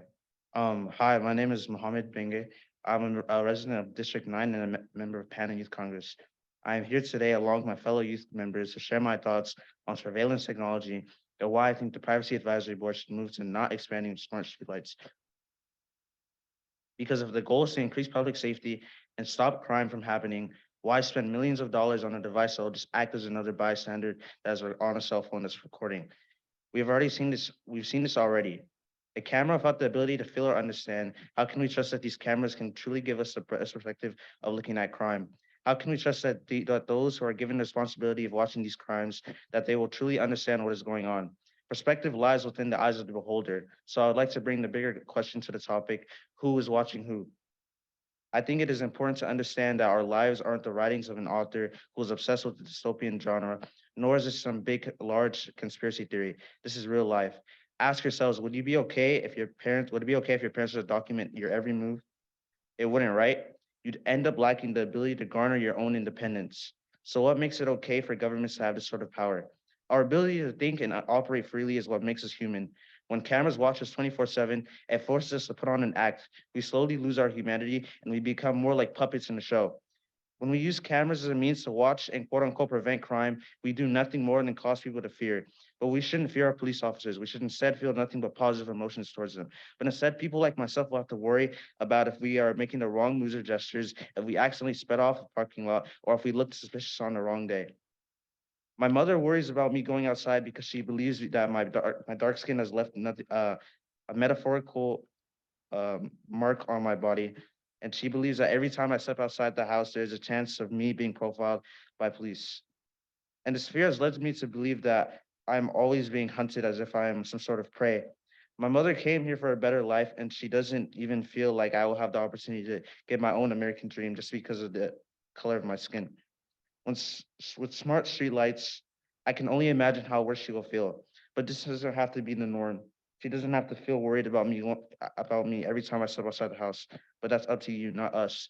I urge the Privacy Advisory Board to recommend to not recommend and reject the proposal from SDPD. Thank you.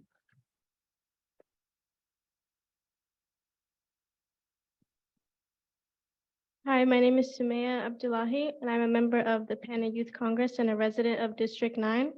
I'm here today to express my thoughts on the new surveillance technology that is going to be implemented and how it will affect my community. If this technology is put in my community, it would further enforce surveilling and targeting people of color for no reason. The goal for this technology is to enforce more safety, but I feel it will do the complete opposite by targeting innocent people. My community is already targeted and watched enough, and this will make it worse. And I want to tie this into a story my mom told me from her past when she first moved to the US. My parents came to the US in 1990 and lived in a small apartment in City Heights near Fairmont Avenue. Their neighbors were white and would always make rude remarks towards them and think that they were dangerous. And around the same time of the 9/11 attacks and the US and Afghanistan war, the neighbors wrote on my parents' door, "Leave or we will kill you." My mom said she was terrified and called the police, but they did nothing. My parents came here for a better life, but they were watched and stereotyped. And another example of my people being surveilled was something recent. About 2 months ago, my little brother was out with his friends at the neighborhood cafe on University Avenue, right next to our PANA office. And someone said they saw him and his friends with a gun when it was a water gun they were playing with. The police was called on them and they were detained for nothing. The police and the people around me were profiling young Black boys. If we're already surveilled by people, imagine with new cameras. And I urge you to reject the proposal for new cameras for our safety. Thank you. We have Mohammed, who has time seated from Yazra, Masood, and Yurin. Hi, my name is Ikhlas. I am a PANA Youth Congress and a resident District 9. We're here today as youth to say we don't want these technologies in our neighborhoods. We came together and started a counter surveillance fellowship. Our art pieces represent our voices against imposed surveillance technology in our communities. These shiny pieces represent us trying to protect our rightful privacy. The big banner is asking the question, who's watching who? We urge the Privacy Advisor Board to reject this proposal. Thank you. And now our chant.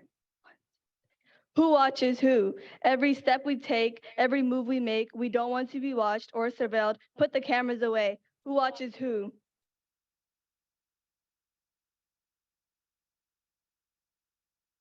Who watches who? Not what we want to be watched or analyzed. Reject this now. Put the cameras away. Who watches who? Thank you.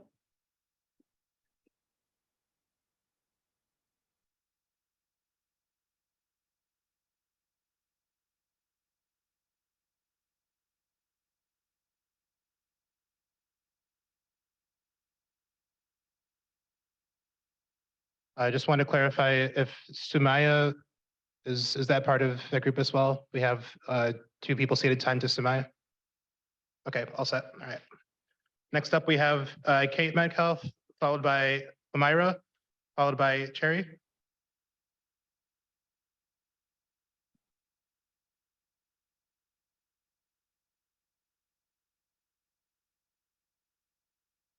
That's a tough act to follow. Hi, my name is Kate Metcalf. So as a San Diegan, I have been carefully following how the public deliberation process was conducted and what the public has had to say about the deployment of this technology. In my opinion, as a social scientist, this process has been rigorous given the constraints, and I thank the board for their efforts. I think that everyone agrees here that public deliberation is critical.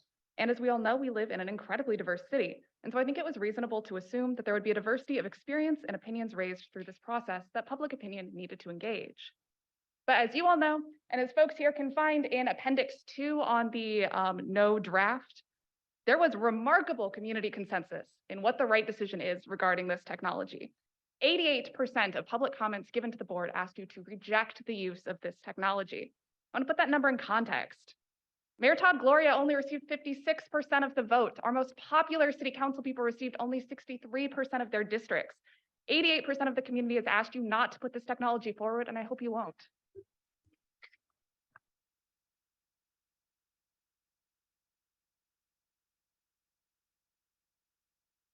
Amira, followed by Cherry, followed by Melissa Hernandez. Good evening. My name is Humaira Yusufi, Interim Executive Director at PANA. I want to thank you all for the last couple of months. As the Privacy Advisory Board, you all have been very intentional in listening to the community. We as the community have come time and time again to tell you all why we're concerned about the smart street light cameras and the ALPR, how it impacts our communities, what the previous harm has been. You just heard our youth right now who are right here, they're San Diego residents who grew up here talking to you about the harm they've experienced. And as you all are deliberating this, I want you all to think about their experiences, about our experiences. I want to thank the folks in the community that actually drafted why you all should not recommend these technologies to City Council. It was very well written, and you all actually already did, the due diligence of raising all of the issues and what is missing and why this is not good technology. So I hope you all vote against Thank you. it.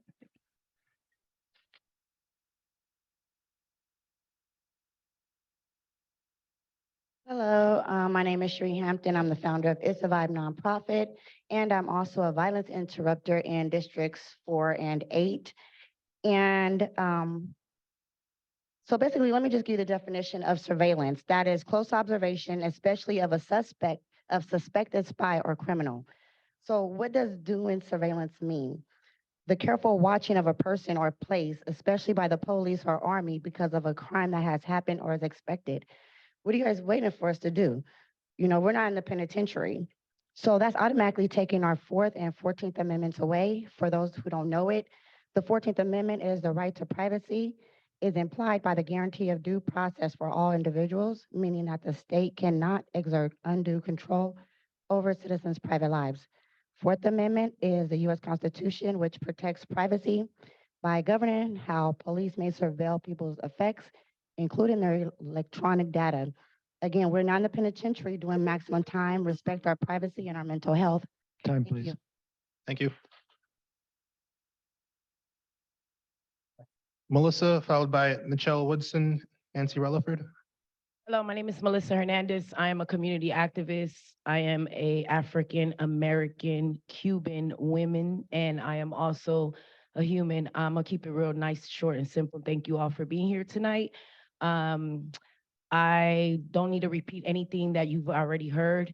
But I do want to say to those of you who are against, that are saying that us who are against or opposed to the vote or whatnot, that we are aiding and abating. Try looking like me, try having hair like me, try living in the neighborhoods that I grew up in, try even growing up in rough areas and being discriminated by the San Diego Police Department or any police department. And then you can understand why we're opposing to this streetlight camera. I ask you today to really think about your vote and make the right decision. And yeah, if you want them in your area, like old boy with them glasses said, put them in the areas that, you know, you feel you're in danger in. Peace.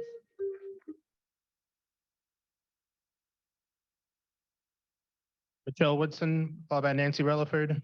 Natalie? Good evening. My name is Michelle Woodson, and I'm the Executive Director of a local homeless advocacy agency and a criminal defense attorney. You've heard from many concerned community members tonight about the use of smart streetlight technologies and the impacts of ALPR in our communities. There are many concerns about the use of this technology, which include concerns of SDPD's history of racial bias and discrimination, the discriminatory use of technology, the disproportionate impacts on Black and Brown communities, the disturbing collection and use of our data, and the inefficacies and use of this kind of technology, and the potential legal implications. As a criminal defense attorney, I'm quite concerned with the way in which the use of this technology will infringe on our community members' constitutional rights. And as a homeless advocate, I'm extremely concerned with how mass surveillance, even in public spaces, impacts people's experiencing homelessness rights to privacy. For them, whatever shelter they are able to construct is their home, and the right to privacy should inhere to that home, the same as it would for any regularly housed person. Thank you. I urge you to consider the harms that this technology will have on our community and reject the proposal. Thank you.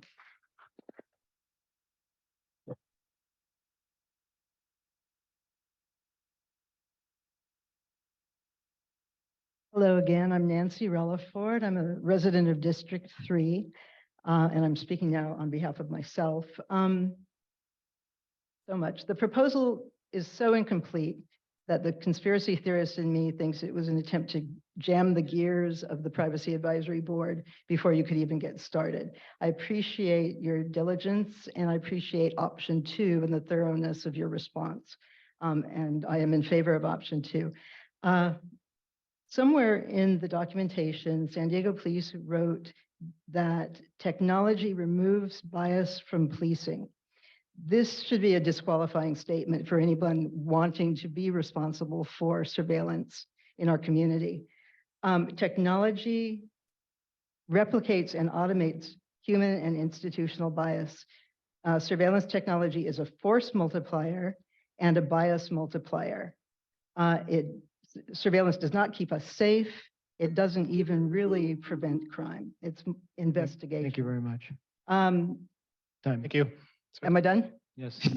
Darren, I have so much. Thank you. We just have a few more comments as well as a few in the queue. Natalie, followed by Alice, followed by Cheryl.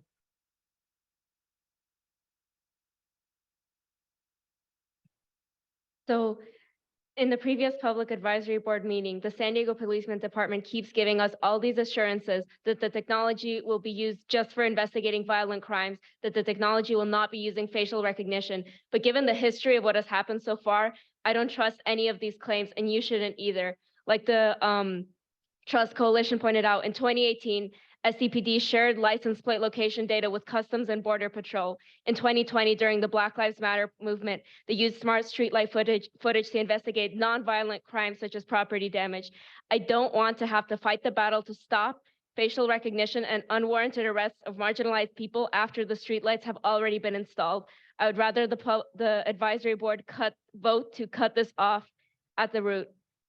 I live in District 3 in downtown San Diego, and I would rather the city spend these $4 million to help the people who are living in tents outside of my building. I urge you not to spend this money on the technology that has historically been used to criminalize Black and brown people for standing up for their rights or just for existing in this country.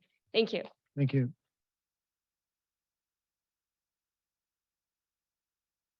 We have Ellis, Cheryl, and then our last speaker will be Sullen.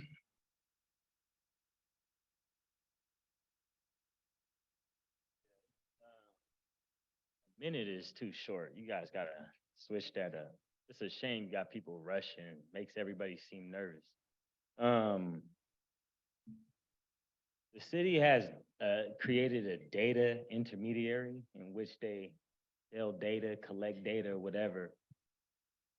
I think that's a big issue. Oh yeah, and I'm in opposition to this for obvious privacy reasons, but I'm more concerned with what the city is doing with this data, because that's a lot of money. I worked in data collection. I'm an inspector, and I do a lot more data collecting than inspecting nowadays because it's a big business. It's about to be what, like $300 billion industry or something like that. And that's just people who work actively in data.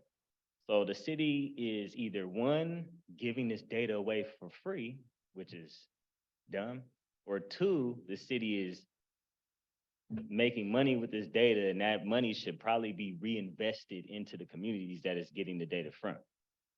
That's it. Thank you.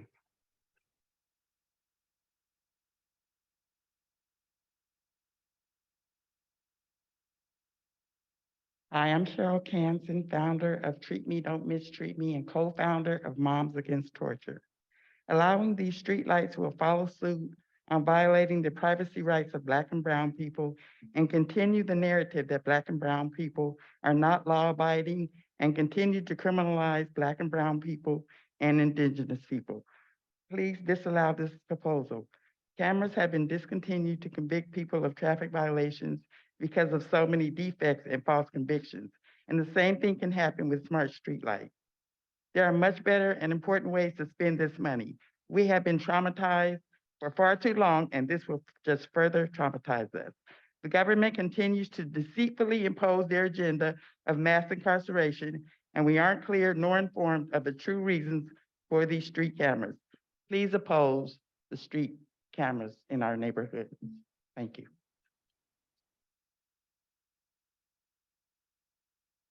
Last speaker, I think it's Salem. Salem.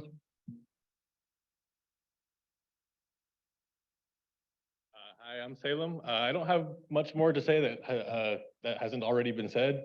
All I can say is I think this is a lot about trust. The whole group was, the reason y'all exist is because of a group called the Trust Coalition. And I think the message is clear from everybody here. San Diego Police Department, we do not trust you. That's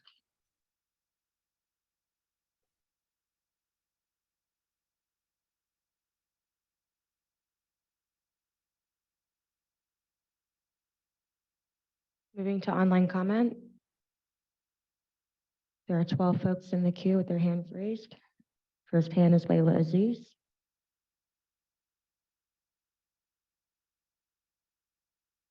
This data, and I really like the presentation that the woman gave, and I support option 2. And I mean, the facts that were presented and the opposing argument, it just seems that if there's no understanding there must be other politics or any other things at play. My first encounter with the police, and I don't have a criminal record, I don't do crime, I live an upstanding life. And as a kid, I was put on the ground with shotguns facing me because I was a Black girl in an area they didn't want me in. When I first started doing police accountability work, the first thing they did was they attempted to scare me, and they were in my yard at 3 o'clock in the morning claiming that there were reports of shots. And then they asked me if they could, trying to get in my yard. I stopped them. Then they asked, can they breach my property to look in the neighbor's yard? And you could tell by the laughs on their faces, they were shocked that I found them outside that early. And I think they were trying to scare me. I think I'm afraid, and I don't think they should have this kind of equipment. That concludes your time. Thank you. We still have 10 speakers in the queue. I'm sorry, 11. Our next speaker is Eric Anderson.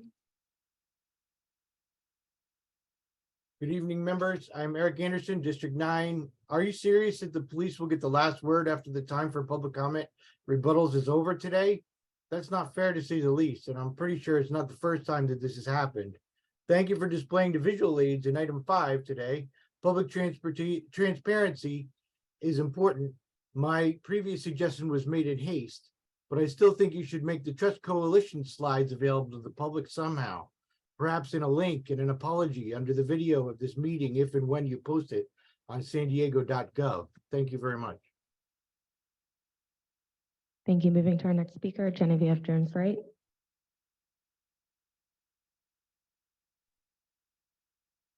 I want to empower you as the experts, as my colleagues in the work, Seth and Homaira, did in their comments. You've heard from impacted community members and those who will continue to be impacted if this technology is approved. I can tell you've done your due diligence in vetting the technology before you tonight. You've noted significant defects, both procedurally and substantively, that should give you pause. And honestly, no rebuttal offered by SDPD with the full weight of the government behind them should overcome them. You are not here to be a rubber stamp for SDPD or other city personnel. Please remember the City Council needs you to advise them as experts in your respective fields and as the persons who were written into the process to assess, vet, evaluate, and advise. Trust SD was formed because SDPD lied to our City Council about the functions and capabilities of these so-called smart streetlights in the first place. Please consider SDPD's credibility, lack of transparency, and trustworthiness when making this decision. Not to mention, they've never seen a tool they can use against marginalized communities to oppress them even more. Thank you. Your time is up. Trust SD, not SDPD. We still have some folks in the queue. Our next caller is ending in 8731. All right, it's true. First, everybody who's got a problem with this privacy violation, go to the next San Diego City Council meeting on June 26th and speak. Second, ordinances aren't laws. Third, anyone supporting this spy tech is aiding criminals who are violating the 4th and 14th Amendments. Now here's info from the SDPD Surveillance Impact Report. Quote, smart streetlights with license plate recognition are recorded 24 hours. Searchable by vehicle type, make, model, unique features, color, time frame, plate details, and state detection. Locations selected were violent crime locations, end quote. Underserved communities are the target, and they're spying on people from other states too.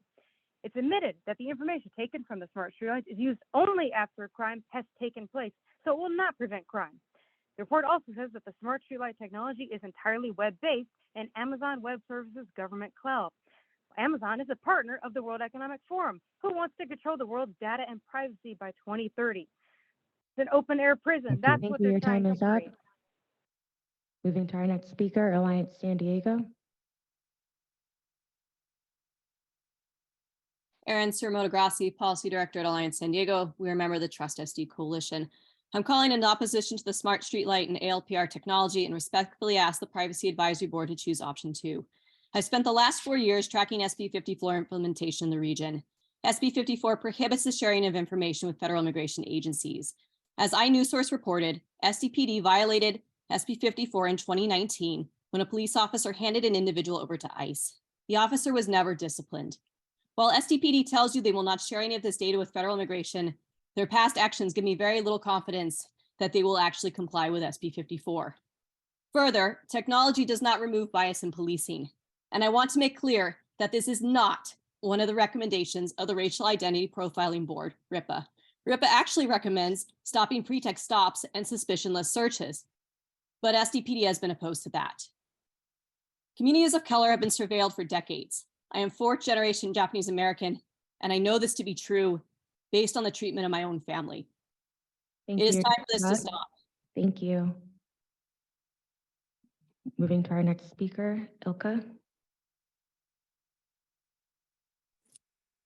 Yes, I want to really echo the fact that all of you sitting on the board are either an aunt, an uncle, a parent.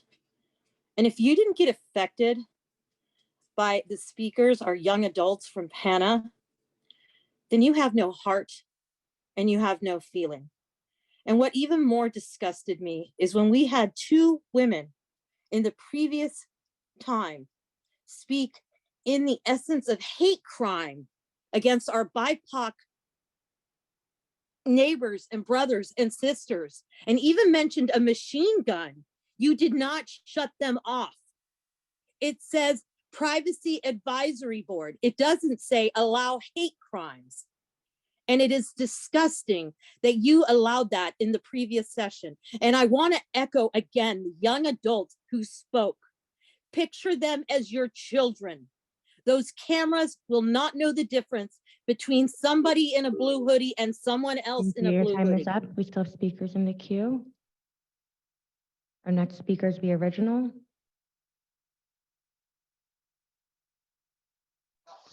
Yeah, you guys absolutely and unequivocally should vote for and push option number 2, because the lack of transparency and inability of the city council to follow their own procedures. This is abhorrent, and you guys need to do what is in the best interest of the community. And as you have seen, the number of people who have come forward in opposition is, there has been nobody so far, and I'm not sure who's going to be calling after me, but nobody has said that they are in for this.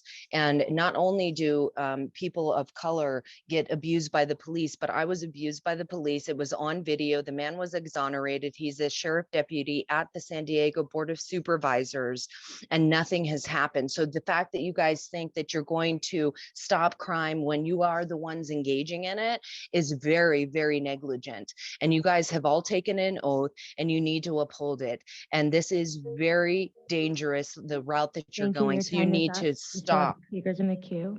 Thank you. Our next speaker is John Wee. Hi, my name is John Wee. I'm a community advocate here in San Diego. I don't want to echo everything that other folks already said, but I was listening to city staff presentation and want to point out something. The city staff and the city are on paid time to do this thing. The rest of us are volunteers to do this work, and we showed up, and it's important to us.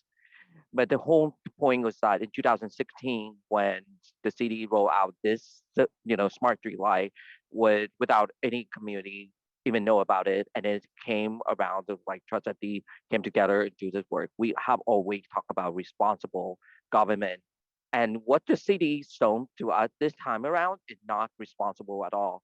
The police department rolled out the town hall with at least 8 cops standing in the back of the room, utilizing overtime money to do the thing and trying to ram the thing through. The mayor already pushing out $4 million to support the program without actually going through the proper procedure. So I would say if you're going to do something with the, you have to do it.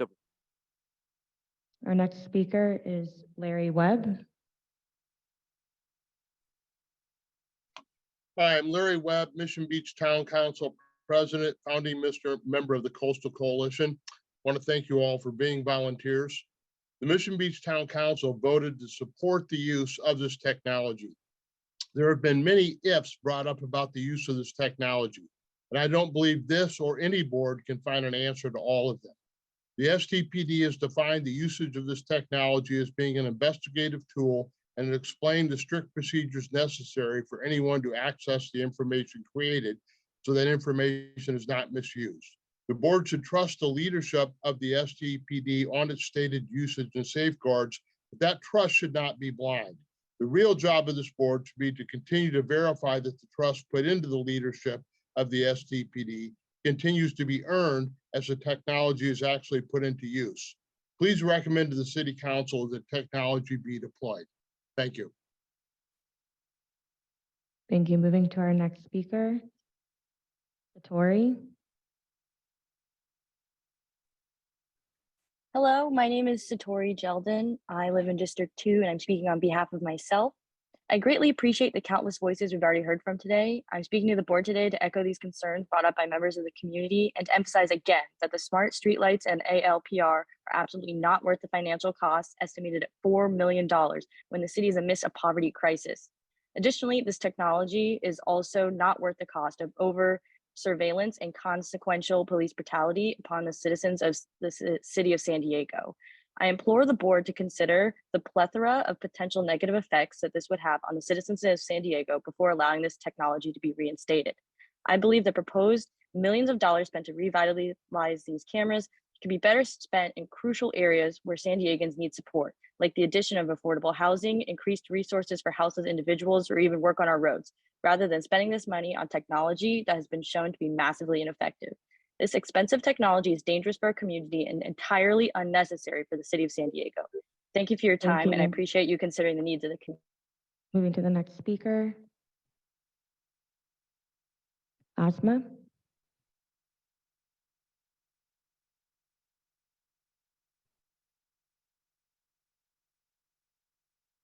Our next speaker with their hand raised is Asma Abdi. Hello, can you hear me? Yes, please make your comments. Hello, my name is Asma Abdi. I'm a policy associate with PANA, Partnership for the Advancement of New Americans, and we're a member of the Trust SD Coalition. I'm calling in opposition of the use of these spy cameras and license plate readers. I asked the board to require the department to increase written policy protections for San Diegans. These surveillance cameras can contribute to the nationwide crisis of attacking the rights of women, Muslims, pregnant people, and LGBTQ communities. The department's proposed policies are silent on how the department would prevent use of the spy cameras by outside agencies to track and harm residents and visitors of San Diego. I also asked the board to confirm that the department's ALPR policies are compliant with the spirit and letter of the laws in California, and that place restrictions on how this ALPR can be used. Governments have realized the uncontrolled use of ALPR is harmful, and several laws have been passed in California regulating the use of ALPR. Part of the Privacy Board's mandate is to review proposals for how each Thank you. proposal That aligns concludes to your local, time. state, and national trends and Thank regulation. you. Thank you. We have two more speakers in the queue. Our next speaker is Maya Little Sonia.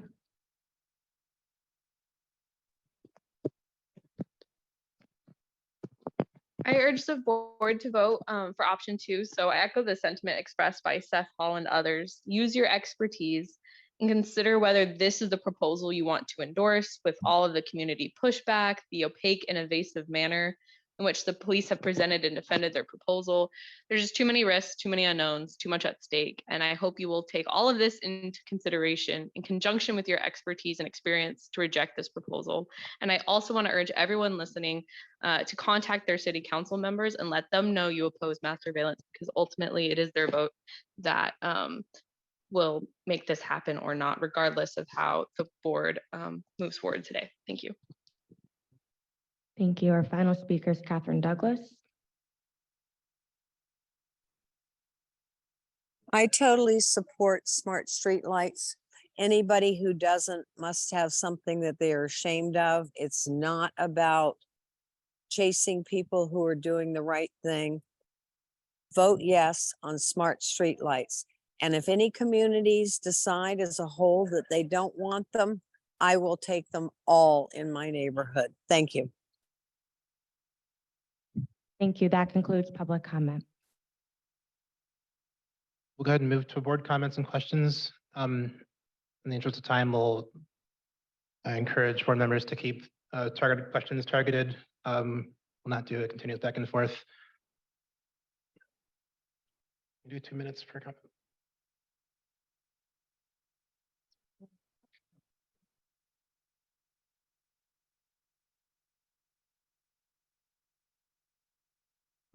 So I have In our point of order, when you say questions aren't back and forth and targeted, can you explain that a little bit more? I don't totally understand it. tried not to have a very extended initial to time. If there's any way to kind of condense them into the same line of questioning is all. I just have two, one's very quick and just want to make sure we get this in the record. This is the first of many technologies. The board kind of had to hear kind of via hearsay of potential technologies down the pipeline. Does the police department have you formally presented the citywide inventory list to the PAB? If not, when is the intention to do that so that we can do the ranking for prioritization? Well, we've as you know, we have to undertake if I can make an opening comment, I just wanted to introduce myself. I'm Lieutenant Charles Lara. I work with the San Diego Police Department, obviously. With me is Lieutenant Eric Portnoy. We both work in the Special Projects Legislative Affairs. With me is Steve Chen. He's the Deputy Director of Data Systems for the San Diego Police Department. He's my technical guy. And then I also have Brendan Daly, who's the City Cybersecurity Manager from the city side. With regard to your question, I just want to make some opening comments. Okay, so I wanted to begin by thanking the Privacy Advisory Board for their work, their time, their passion, and their scholarship. This is a new process, and we are all learning our way through it. The board is working vigorously to defend the privacy rights of San Diegans, and that is an important charge. I also want to acknowledge the time and passion of all the people who came to express their opinion regarding this proposed program, either in person or on Zoom, whether they spoke in favor or against the technology. We have answered the board's 111 questions that were given us as quickly as possible, given staffing, making sure our answers were complete and accurate, and meeting our requirements to produce the other use policies, while simultaneously producing use policies for the anticipated 75 or so other technologies that we hope to present soon. It has been a very busy time in the unit, and we are working tirelessly to meet our mandates under the ordinance. The department has the responsibility to balance safety and the constitutional rights of San Diegans. The department respects the privacy, speech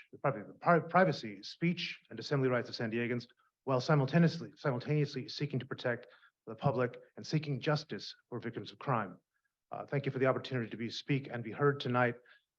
With regard to the other list, we have the use policies up for what I'll refer to as the legacy technologies, the technologies that we've used before and ultimately require the board to present to the board and to ultimately to council. But we have to go through the process of giving, per the statute, doing a use policy, an impact report, presenting those to council after having done, the Privacy Advisory Board, after doing 9 community meetings per piece of technology, then to the Privacy Advisory Board, this body, then ultimately on to council. So to have that before you. We are working with all deliberate speed to make sure that is happening. But again, we are trying to undertake that process, and it's a busy one. And as soon as is humanly possible, of course. Thank you, Acting Captain. Specifically for smart streetlights and ALPR, I made this question earlier after the trust presentation. It had to do with the potential for other ways to get to this point. Are there better ways to do this? There's 2 questions posed in the litany of questions that you guys were nice enough to answer for us. One of them being, is this really the best use of the time, of the money?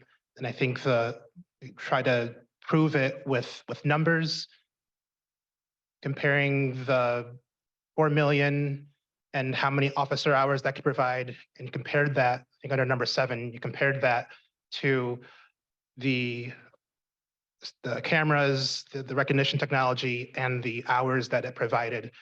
It just feels like a better, more clear, direct, incontrovertible way to prove that it's effective is to look at what was already used in the past, right? When the smart streetlights predecessor was shut down years ago, could you not have proven that crime shut up? And why was that not the first and foremost argument to prove that this would be very effective? The effectiveness of a program like this one is, our alternative, I guess that was the question was asked, what alternatives were considered is we want to first consider the eyes and ears of police officers on the street, the folks that are out there every day, 24 hours a day, protecting San Diegans. And so the question was about the spending the money to meet this obligation, and what would be a better expenditure of funds. And so we obviously sought to compare what is the time spent in the work unit produced by a standard police officer at the amount of money that is potentially to be spent for smart streetlights. And so the time, for the 13 officers that the money would purchase is, in terms of work unit, that's, how this, we have ultimately like 4,380,000 hours of being able to observe as compared to the time that the 22,100 hours of observation time. And the two systems, the surveillance, the streetlights and officers, they both see essentially the same thing if they're out, out on patrol. These cameras look at public spaces and observe public spaces as a patrol officer would driving through any given community. And so we thought that was a very, apt way to look at what value is in these cameras and at what cost. I think the main point being, couldn't you have proven that the previous technology that was used in San Diegans but was shut off, couldn't you have proven that shutting that off directly led to an increase of crime if we're talking about just clear proof that this helps deter and helps solve crimes? Well, I could point to, just the other day, I happened to facilitate, as you know, the Generation 1 cameras, the smart streetlights are still up. And there was a shooting over the weekend in Liberty Station. And so the district attorney's office wrote a warrant for us to compel us to produce the 8 smart streetlights. I'll refer to them as the Generation 1 streetlights in support of an investigation of that homicide. And so for our part, obviously, we don't have access to that system anymore, but we are compelled to produce those lights. I don't think the district attorney's office is in the business of writing warrants and seeking warrants, and they have to have probable cause to do so, because there wouldn't be evidence of that shooting or that homicide on those cameras. So although those cameras are not viewed by the police, they're still up and recording on a 5-day loop.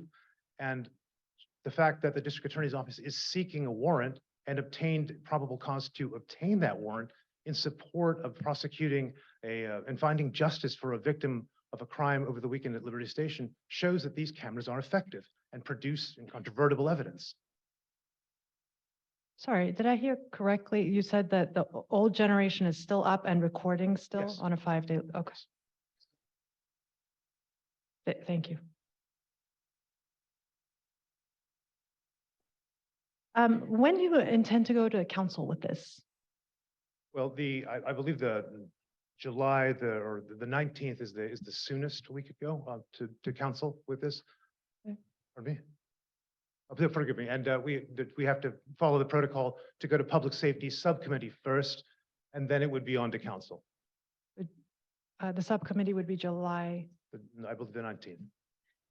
Okay. And what is your sort of target date for installing these? And what's your go live? I hate to provide a lawyerly answer, but it depends. The council has to approve this technology, and obviously based upon your input, the community's input, to being taken into account, your expertise and our perspective and the community's perspective. I don't know that I think council goes dark in the month of August, and so we are, let's just say we move forward to public safety July 19th. It might be a little tight to get to full council before August. So September, let's just say hypothetically, there's an approval date in September, then perhaps August. And that's, of course, dependent upon approval. Thank you. So that's a pretty quick timeline. So then my questions are, if you're able, if you were to have this approved tomorrow and you could go live in a month, let's say, and we still don't know who the ALPR vendor is?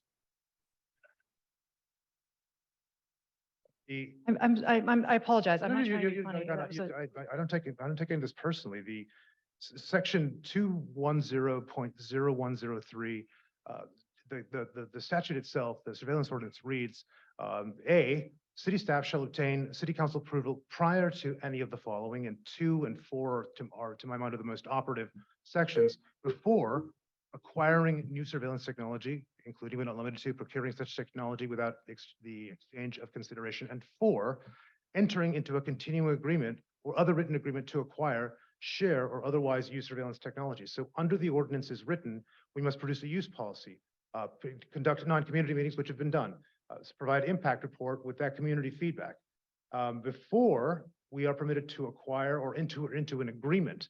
And without city council approval of the concept of smart streetlights, there can be no contract. So, we are not in a contract with anyone right now. There's negotiations though, right? Pardon me? Are there Well, negotiations? Ubiquia is an interesting entity in that the discussions with Ubiquia about this program predated the existence of the Privacy Advisory Board and the surveillance ordinance. So the other situation is in some instances, if we say we wanted a widget that produced X, Y, and Z result of technology and the things that we wanted fell under the surveillance ordinance, we would have to go out to a request for proposal. And we wouldn't perhaps even know who the vendors are in the space of widgets that provide X, Y, and Z.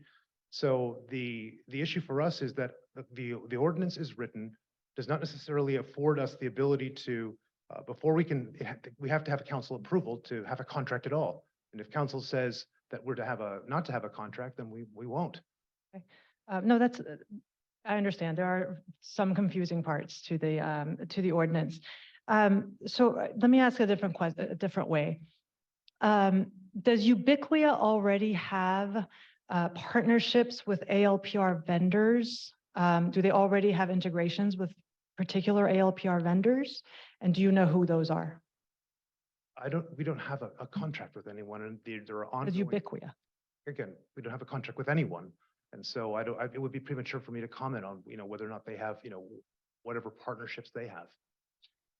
Okay, thank you. That's all of that's very helpful. Questions about third-party dependencies.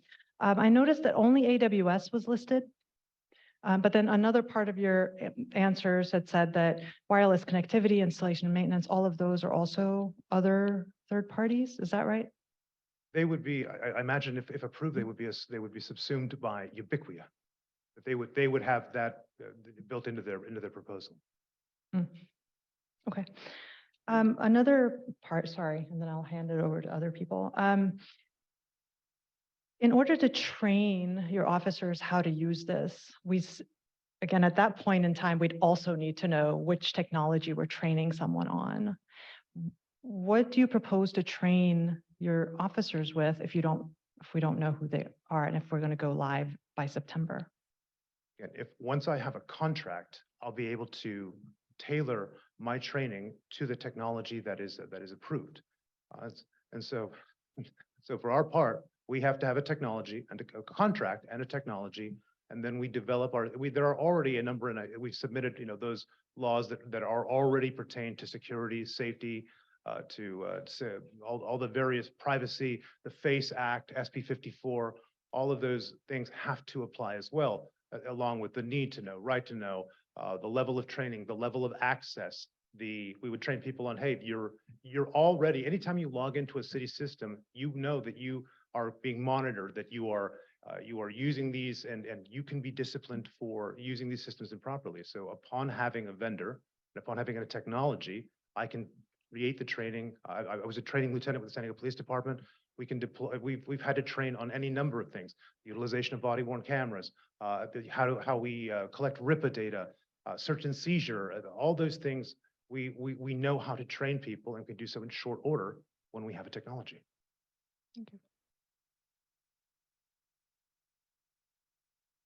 I think one of the repeated issues in the rejection proposal draft is it doesn't comport with the ordinance. And so I think one of the issues that was just mentioned now is three-party data sharing. Ordinance requires the police report whether and how information collected from smart streetlights can be used or accessed, including any required justification or legal standard necessary to do so. And if a lot of this is still dependent on who Ubiquia contracts with, how can you in full confidence say that we're in compliance with the ordinance if there's still some in the air? That makes sense. It does. And again, for my part, the drafting, and for the department's part, the drafting of the surveillance ordinance makes it difficult for all these things to be vetted out. Perhaps the authors of the ordinance didn't understand city processes. Again, not to disparage anyone, but with the whole point, the surveillance ordinance itself makes it difficult to comply with the asks. I mean, in terms of, were you talking about acquisition of data as well? And for the record, we didn't write the ordinance, but it's our duty to comply with it. In terms of acquisition, obviously, there's a difference of opinion with regard to let's say the expectation of privacy in public places. It is our position that there is no expectation of privacy in public places. And so we don't think on a standard that is reasonable suspicion, probable cause for the acquisition of the things that happen in public spaces. And so there's no standard to apply in the absence of a search. Yeah, so I have two questions. I'd like to follow up on this theme. In the proposal, it says several times that there is no expectation to privacy. And I was wondering if you could clarify that, why that's the department's position. I have another question, but I'll wait for you to answer that first. Because it's the law. I'm an instructor of search and seizure. I've been a police officer for nearly 24 years. For example, let's say I'm walking out on the street and I have narcotics in my hand. If a police officer were to walk by and see the narcotic in my hand, no search has taken place under the Fourth Amendment, because that narcotic or that contraband is not in a place where an expectation of privacy exists, like a pocket, like a backpack. And those are places where reasonable expectations of privacy exist. And so those places where the inside of my body, the inside of my pocket, the inside of a backpack, those are classically places where the reasonable expectations of privacy that this court speak, that society is prepared to recognize exist. And so the equivalent of walking around, so if I'm driving a vehicle and it's got a stolen license plate and it's a stolen vehicle, and I drive that in a public place, it is the equivalent of me walking around with narcotics in my hand. It is viewable by any police officer, and as such, that is merely an observation. It is not a search under the Fourth Amendment. Thank you for that clarification. You're welcome. The second question I have, the proposal states that the technology will only be used for felony investigative purposes. That's the language that appears throughout the proposal. And so I'm just wondering what the implications are for the First Amendment, for example. So let me give you two scenarios, and I'm just curious to know what your thoughts are. We recently went through the protests after George Floyd. There was a lot of protests here. And in some instances, protests can either be, individuals may face misdemeanor or felony charges. So scenario one, could you envision this technology being used for people protesting in a scenario that, the kind of scenario that we would think of after George Floyd? And then also a second scenario, just to get some clarity, it was recently discovered that numerous agencies in the state of California were using the VLRs to track people who were coming to California for abortions. And again, I was looking at some of the laws in Texas, for example, that's considered a felony as well. So I guess what I'm asking is, since those could be potentially felonies, could this technology be used for people exercising their First Amendment right? And is it possible that it could be used for individuals coming to the state of California for abortion, since technically those are felonies? So there's a lot of questions there. So let me just begin with the First Amendment right. The police departments are in the business of understanding how to balance rights. Say, for example, we have our body-worn cameras. The body-worn cameras are in a buffering, non-recording mode most of the time until we're going to take enforcement action. Then we double tap the body-worn camera to activate it so that it is actually recording. During civil unrest, and I was out, I was a sitting internal affairs lieutenant, but I was out on the streets, and there were violence, there were crimes taking place, and I was out as we were physically arresting people. People were throwing hammers at us, frozen bottles of liquid. Our cars were vandalized, but numerous crimes, officers being struck by bottles, felony vandalism of police cars, arson, rioting, looting, assaults with deadly weapons to include bottles and Molotov cocktails, auto theft, which became an arson of that vehicle, looting, burglary, robbery, lasering of police helicopters. So for our part, the First Amendment obviously protects a peaceable assembly and to redress grievances. It also, to the right to express yourself freely, but we also have to understand that actions can go from being lawful, free speech to violent and illegal activity. Let's say after an unlawful assembly is declared. So crimes do take place, and the cameras were used to part of the investigation of those crimes. With regard to moving on, so does that? Yes. So moving on to then the next issue of access to say abortion care. The FACE Act in California, prohibits us from in curtailing the rights of people to seek medical care and reproductive care, of which abortion. I'm not here to be pro or against, but that is a protected right in California. We are not interested in stymieing people's ability to lawfully seek health care and reproductive care in the state of California. It's also against the law. So we are not going to prosecute people for seeking reproductive health care. Yeah. So anything else you want to say about those questions? Was there another aspect? No, that was it. So the final question is related to this, just for more clarity. You've made it clear that from your perspective, from the department's perspective, there is no reasonable right to privacy. I heard you say earlier that the standard of law is not probable cause. It's not reasonable suspicion. That's something that's even used for stop and frisk. You have to be able to articulate why you're stopping someone, but none of that is you say is applicable here. What I do find to be the criteria, and maybe you can clarify this is my final question. In the proposal, it says the technology will be used for, quote, investigative purposes. So it's not reasonable suspicion. It's not probable cause. It's this other criteria, investigative purposes. So I was wondering if you could clarify what that means. That seems pretty broad. Maybe you can clarify what that refers to. It would be my pleasure. So we're kind of at two different thresholds. The acquisition of the data, the observation of the activities that occur in public places. I say, for example, I don't have to, if I'm driving down the street and I see criminal activity, I'm not made to shade my eyes from it. I am permitted to see what I can see where I have a lawful right to be in public spaces. And so the cameras, by analogy, are permitted to see what they are permitted to see in public places, unimpeded and without a legal standard having to be applied to that. When we do investigations, we look to very often when we prosecute crimes, we are looking for video evidence. There was a gentleman shot at the Central Library not too long ago, and there was a video of the perpetrator running away that was filmed by a coffee shop surveillance camera. Now, granted, the Fourth Amendment does not apply to private citizens. It protects you against the police. But when we're investigating a crime, we are looking to use those things that we acquire lawfully. That is, if there's a plate of a vehicle or the observation of a perpetrator running in a street, or say for the district attorney's office looking for the perpetrator of the homicide recently committed at Liberty Station.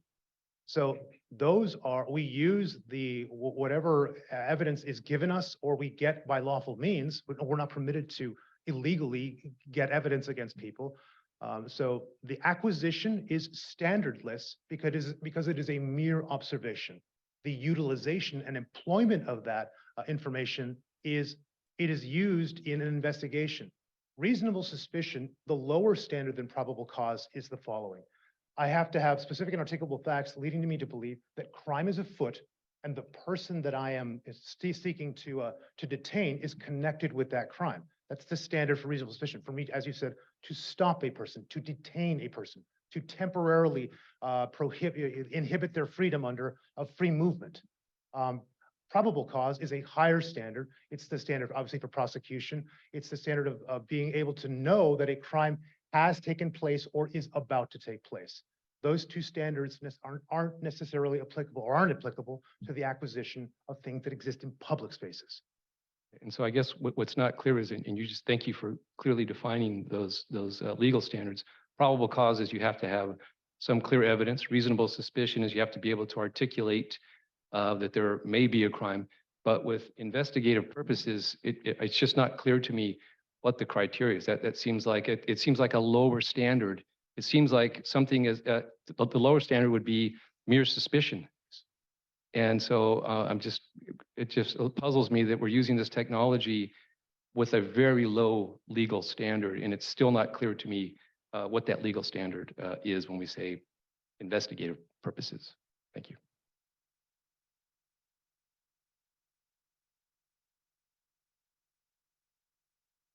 Right. So we've been discussing police access to data, but we're dealing here with a complex computer system involving cameras and systems at the vendor and AWS. And that whole thing is prone to access by all kinds of individuals, subject to the quality of the security architecture. And I think it would be valuable to vet and study that architecture, but there isn't much information available about that. And I understand that it has much more to do with the vendor than you. But I do know that, for example, we have security researchers who are willing to do things like this.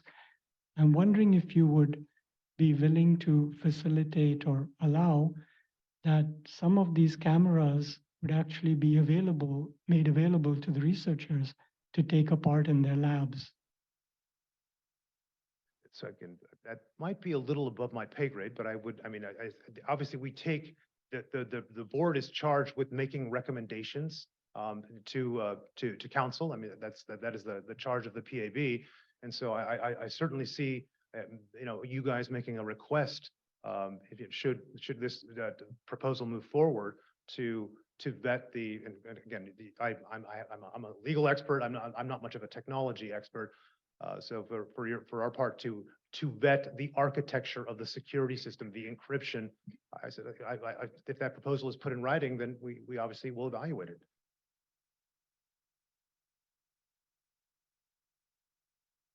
Thank you.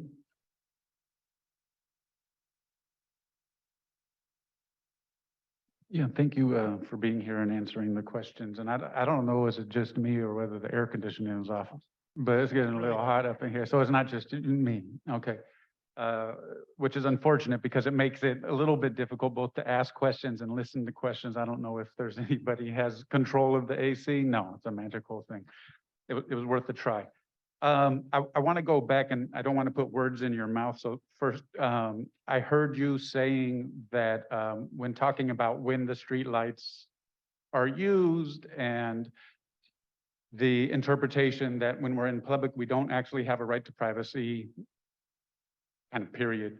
And then you gave an example that if somebody's walking down the street and they're smoking, they have, some drugs in their hands and a police officer sees that, then they can, that's, enough information for them to actually engage with the person. But if somebody's walking down the street and has drugs inside of their pocket, that somehow was different and that somehow is regulated by their Fourth Amendment rights? The short answer is yes. The things, because what I'm getting at is whatever I have out in my hand or out in plain view, as it were, in public, if an officer or a camera by extension sees that in plain view in a public place, then that's not a search under the law. There's no Fourth Amendment implication to that. The difference between in my pocket and in my hand, this is no expectation of privacy in public. The second those keys go into my pocket, that is now in a place where an expectation of privacy exists that the Fourth Amendment and loads of court cases say that is a different enterprise. You have taken the time to put that into a place where a classic expectation of privacy that society is prepared to recognize exists. That's the difference. Thank you. During the public comments and in my experience in the community and my experience formerly as a part of the Trust Coalition, we heard a lot of considered citizens who came forward and community members who came forward with their concerns that their Fourth Amendment rights had in fact been violated multiple times by the police. Because of that, one of the questions that there's 3 questions that the Privacy Advisory Board asked the San Diego Police Department to respond to. The first is, I'll read them together because of trying to be succinct, but how much has the city spent settling lawsuits related to police misconduct over the last 5 years, including legal cost settlements and awards? How many complaints have been filed against the city of San Diego for alleged Fourth Amendment violations? How many lawsuits have been filed against the city for alleged Fourth Amendment violations? How much has the city paid for Fourth Amendment violations? How many civil rights complaints have been filed based on Fourth Amendment violations over the last 5 years? What is the total cost of civil suits the city has paid based on Fourth Amendment violations? The response from the San Diego Police Department was essentially, and I'm paraphrasing, that that's none of our business. I'm wondering, when you're here asking us to believe that you care about, not you personally, but the San Diego Police Department actually cares about our Fourth Amendment rights. But when we ask about the track record from the people who are asking us to trust them, the response is that's none of our business, and that doesn't fall within the purview of this ordinance. The last part that I'll add is, I'm not sure whether or not you've read the mission and the bylaws of the Privacy Advisory Board. I've read the purpose and I believe, forgive me, the other thing was for the description and the purpose of the Privacy Advisory Board. Okay, so, well, on one of them, I think they're kind of, I share your, there's a lot of things that are out there, but under the privacy of on the website, the Privacy Advisory Board, and there's bits and pieces of this that are in the bylaws as well. It says the Privacy Advisory Board shall, and the first point, A, is provide advice and technical assistance to the city on best practices to protect residents and visitor privacy rights in connection with the city's acquisition and use of surveillance technology. Don't you believe that questions around the police track record in protecting or violating Fourth Amendment rights would fall under what our job is of the Privacy Advisory Board? First thing, I do care about the Fourth Amendment. The department cares about the Fourth Amendment, and very much so. However, what the cameras record in public places is not a Fourth Amendment violation. It's not even, it's an observation. And so your ask, this board's ask about what is the track record of the department with regard to civil suits, Fourth Amendment violations, payouts, all of those things, they would pertain to violations of the Fourth Amendment. And so the technology as it is posited only records in public places. And steps will be taken, with masking, and we can talk about that at another point. But if the technology to be employed has no implications other than observation in public places, then the nexus to the Fourth Amendment and violations of the Fourth Amendment is not there. So I'm not sure. I don't think that you're answering the question. So I'll try to make it simpler. Would you agree that part of the role of the Privacy Advisory Board is to give our recommendation to the City Council based on what we think is best for the public? Sure, yes. And then do you not I'm trying to ask it in a way that's easier for you to You're not gonna hurt answer. my feelings. I'm not worried about your feelings. I just want to make it easier to answer. I care about your feelings, but that's not my point. I know what you mean. Yeah. So then do you understand why it's concerning to us when we ask about the police's track record on Fourth Amendment violations, that the response is, that's none of your business? Well, that's not what I wrote. And just so you understand, and the board understands. Can you maybe tell us what you wrote? I can also read it. I'd be happy to read it as well. Would you like me to read it, or if you've? Well, I'll read the part that I interpreted as it's none of our business. This question has no nexus to the Smart Streetlights program or technology and is decoupled from both the description and the purpose which shapes the Privacy Advisory Board. You don't see a connection between our concern about police recognizing Fourth Amendment rights of everyday people and why we would be actually asking a question around that? I understand why the board would ask. I absolutely understand. But as an instructor of search and seizure, as a nearly 24-year police officer, and I can also look to the grand jury's report in recent history in 2020, which stated this technology had no Fourth Amendment, no privacy violation implications. To my mind. Yeah, I don't think that's the question. Sorry to interrupt, because I know that there's a timing issue. A few follow-up questions, or did you want to ask some questions quickly? Okay, I'll ask one or two and then hand it over to you, Ike, if that's all right. Are you aware of some of the reports since 2016? I believe there's been at least 3 reports that track the bias in San Diego Police Department's pulling over African Americans in San Diego? I am. What assurances can you give us that if the San Diego Police Department has a track record of biased policing and pulling over African Americans more than other people, despite the fact that other people tended to be more guilty when they were pulled over, what kind of assurances can you then give to community members that are saying, hey, you're taking one more tool, a tool that most of us don't actually understand the powers of? Why wouldn't you continue to use these practices in a biased and discriminatory practice? And sorry, I know that's probably not the word you would use, but what are the assurances that you would give to us that these technologies will not be used in the same way that technologies like cars and all the other technologies that you have at your disposal now, as well as rules governing them, but that prevents you from actually not pulling over Black people more than everybody else? Because we're sworn to uphold the Constitution and the laws. We are subject to discipline. We are subject to sanction, up to and including termination if we do the wrong thing. The Fourth Amendment is our touchstone in terms of depriving people of freedom. I am accountable because the federal government and the Constitution and the state constitution make me accountable. I'm a former internal affairs lieutenant. I know that people get disciplined. I know that people get put out of the company behind violating policy and procedure. And so the assurances that I can give you are one of a former internal affairs lieutenant, one of a former internal affairs sergeant who investigated the San Diego police officers. So those are the assurances that I can give that we essentially trust you. The last kind of follow-up, and then I have a lot of questions, but I understand we all have other things to do.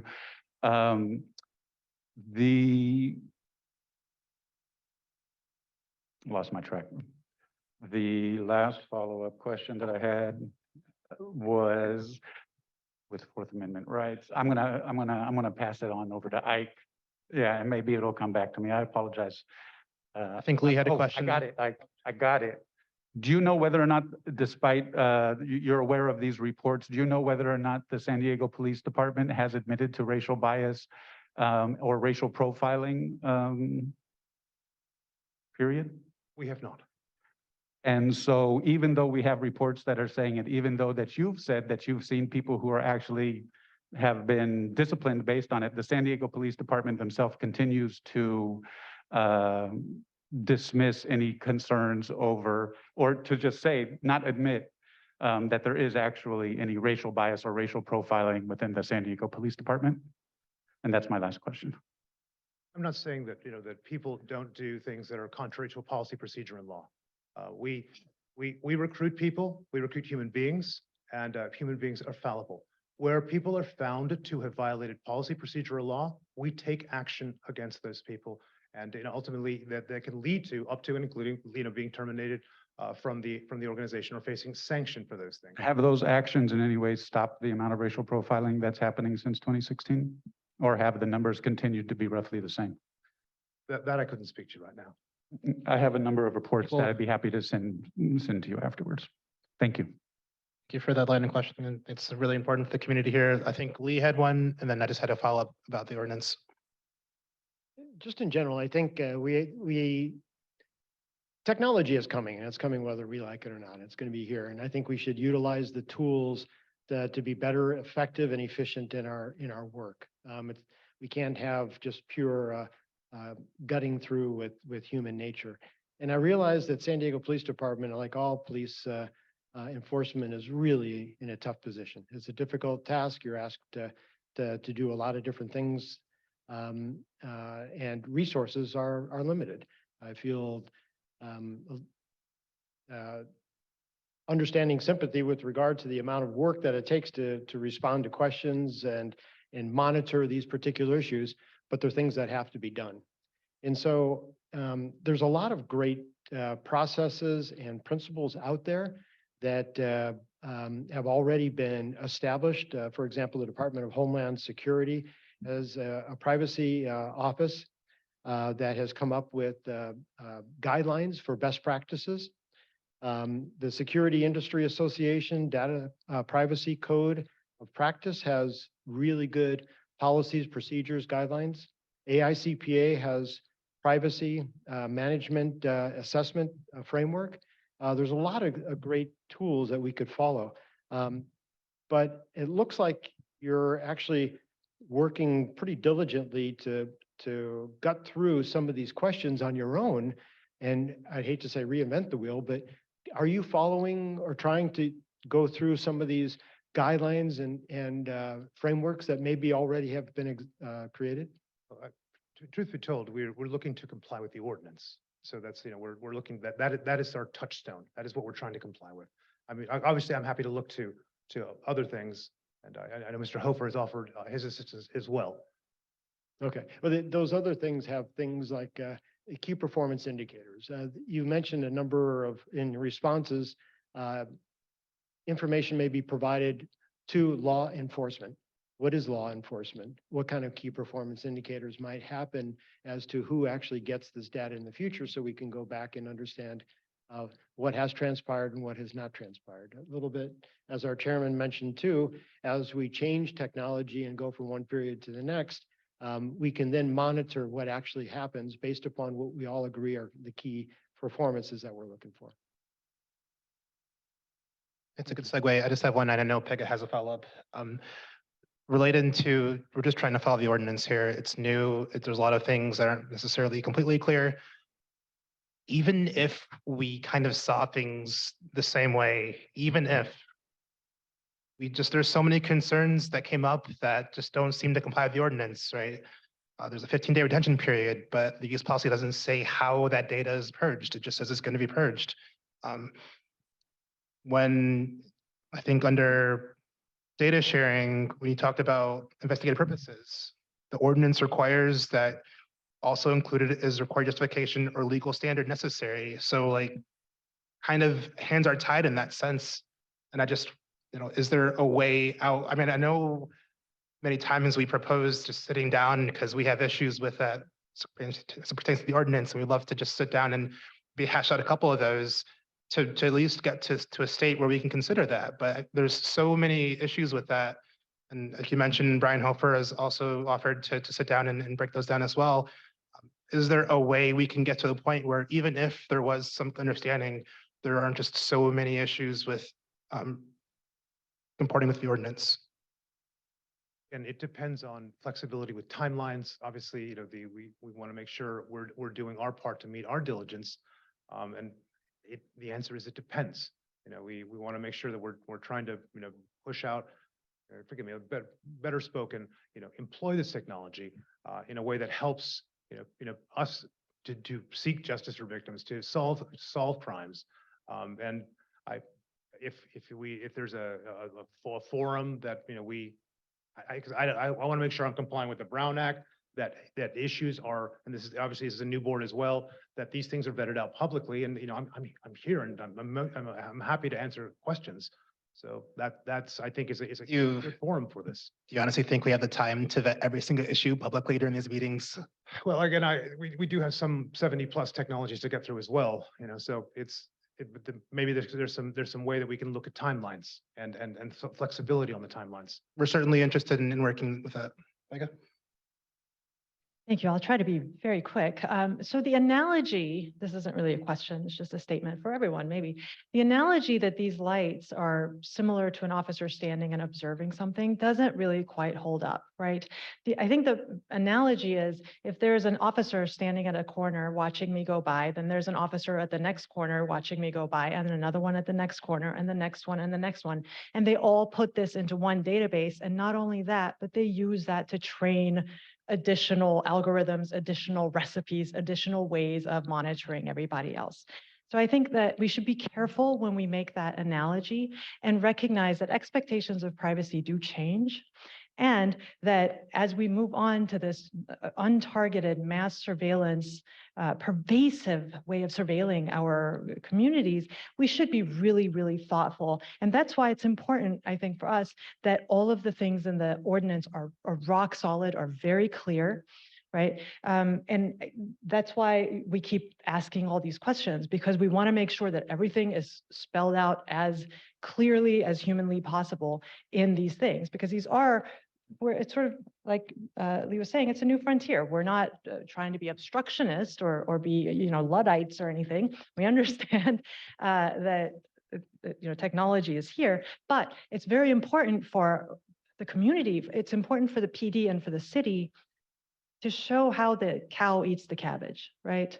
That's an important thing. We need to know exactly all the detail. It may be ugly, it may be, you know, we may have questions about it, but we need to know all the details of that.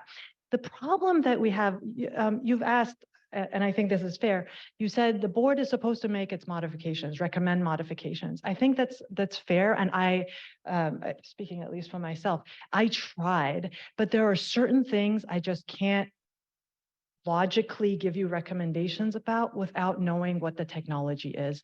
I can't tell you that it needs to have such and such level of security and put that in your use policy, and that it needs to have, you know, it needs to purge at this level at 15 days, and that your vendor can absolutely never share it with anybody else in any way, shape, or form, if I don't know if that's a technical capability that they have or don't, right? That's where we're stuck, not being able to actually give you any recommendations to how to modify this, because we just, we don't know. I can tell you all kinds of wild things that I'd like for there to be in this thing, and then you'll come back and say that vendor doesn't do that, and there's no vendor that does that. So then we're kind of talking at cross names. Okay, that's it. I didn't have a question. I have one last question. I'll be very brief. So I appreciate your clarity earlier, in your explanation about your belief that there is no expectation to privacy in public, that it is, to use your words, it's observation, right? You have something out here and put it in your pocket, it's a different story, right? There's a couple of Supreme Court cases, and I've mentioned them several times in these meetings. And what these court cases ruled, Carpenter and Jones, was that when you observe someone over an extended period of time, it's one thing to observe someone and, you know, park a car in front of someone's home, but that eventually the officer's not going to stay there. He or she's going to move on.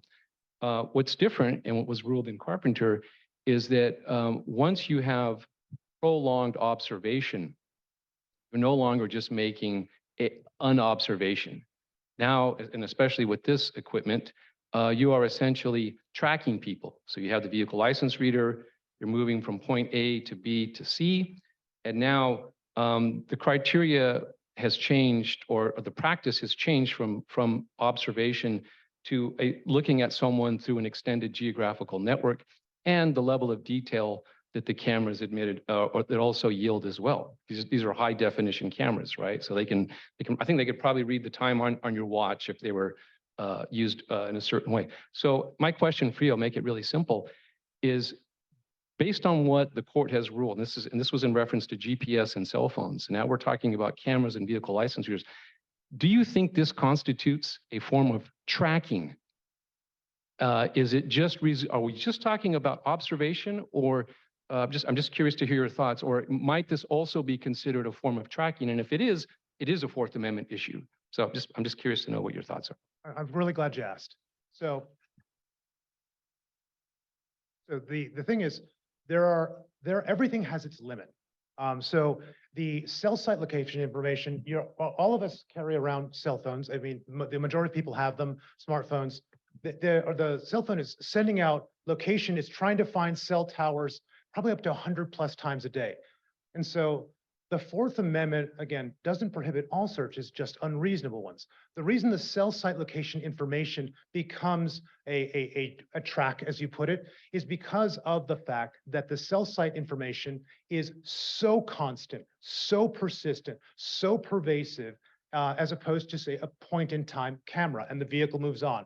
So, and then with the tracking, the tracker that was placed on the vehicle, that too is a case that they actually used kind of English common law trespass we're physically on the property, but technology evolves and gets better, as you were saying.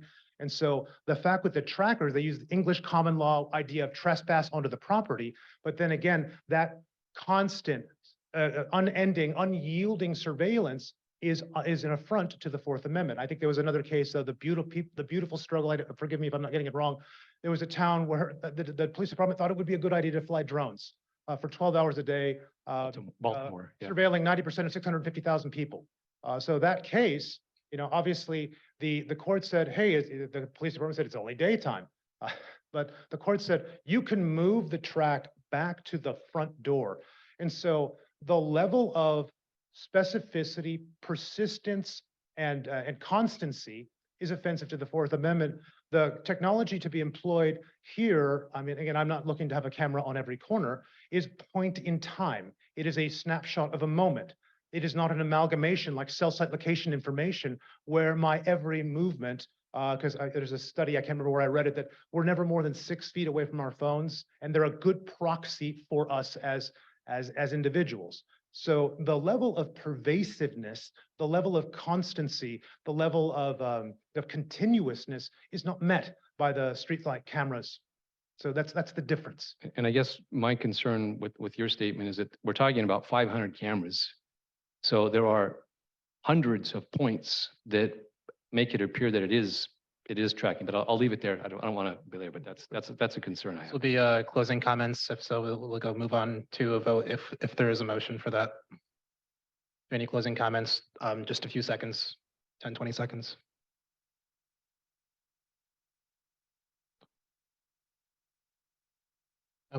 Then at this point, I think we appreciate you guys for coming here, for your service, for taking the heat figuratively and literally. And metaphorically. I think that's all that we have for you today. Thank you. And just, folks, I appreciate your work. I mean no one any offense. I respect your position. I respect your dogged defense of the Constitution. I'm in the same business. So I mean no one any offense, and I appreciate your work. Thank you for your time and your scholarship.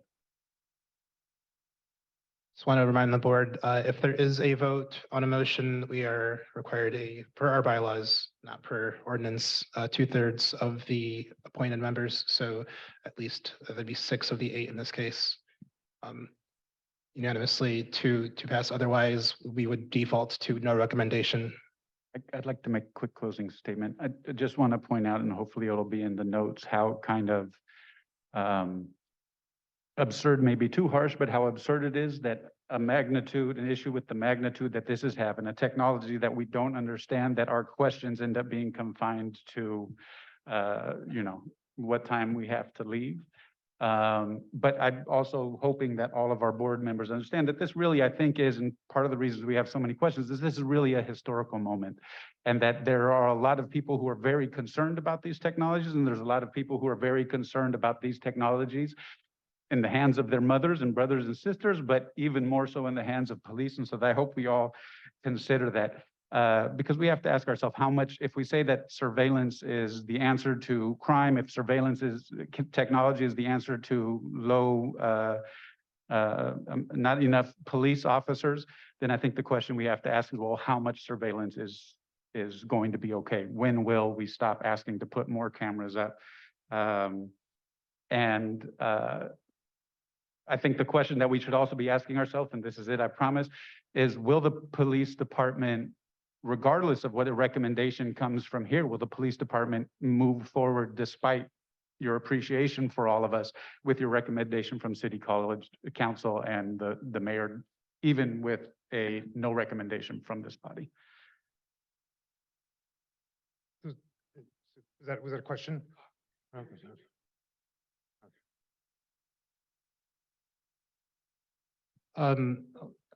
As a closing comment, we are willing to work further with you. I think we've seen that during these meetings, we are pushed to the max limit of our time slots. So we are willing to work with you. Any conclusions we come to or any changes that we would suggest would be willing to be made public. So it's not a matter of the interest of transparency. We're willing to make all this transparent just within the confines of what we can reasonably work with. You can answer that one if you want. Our objective is to be reasonable. Our objective is to be collaborative. And again, answering forgive me, and answering the 111 questions, hopefully is indicative of our level of wanting to answer the questions. I mean, we may not, agree on the answers, but, we are very much interested in answering the questions. So thank you.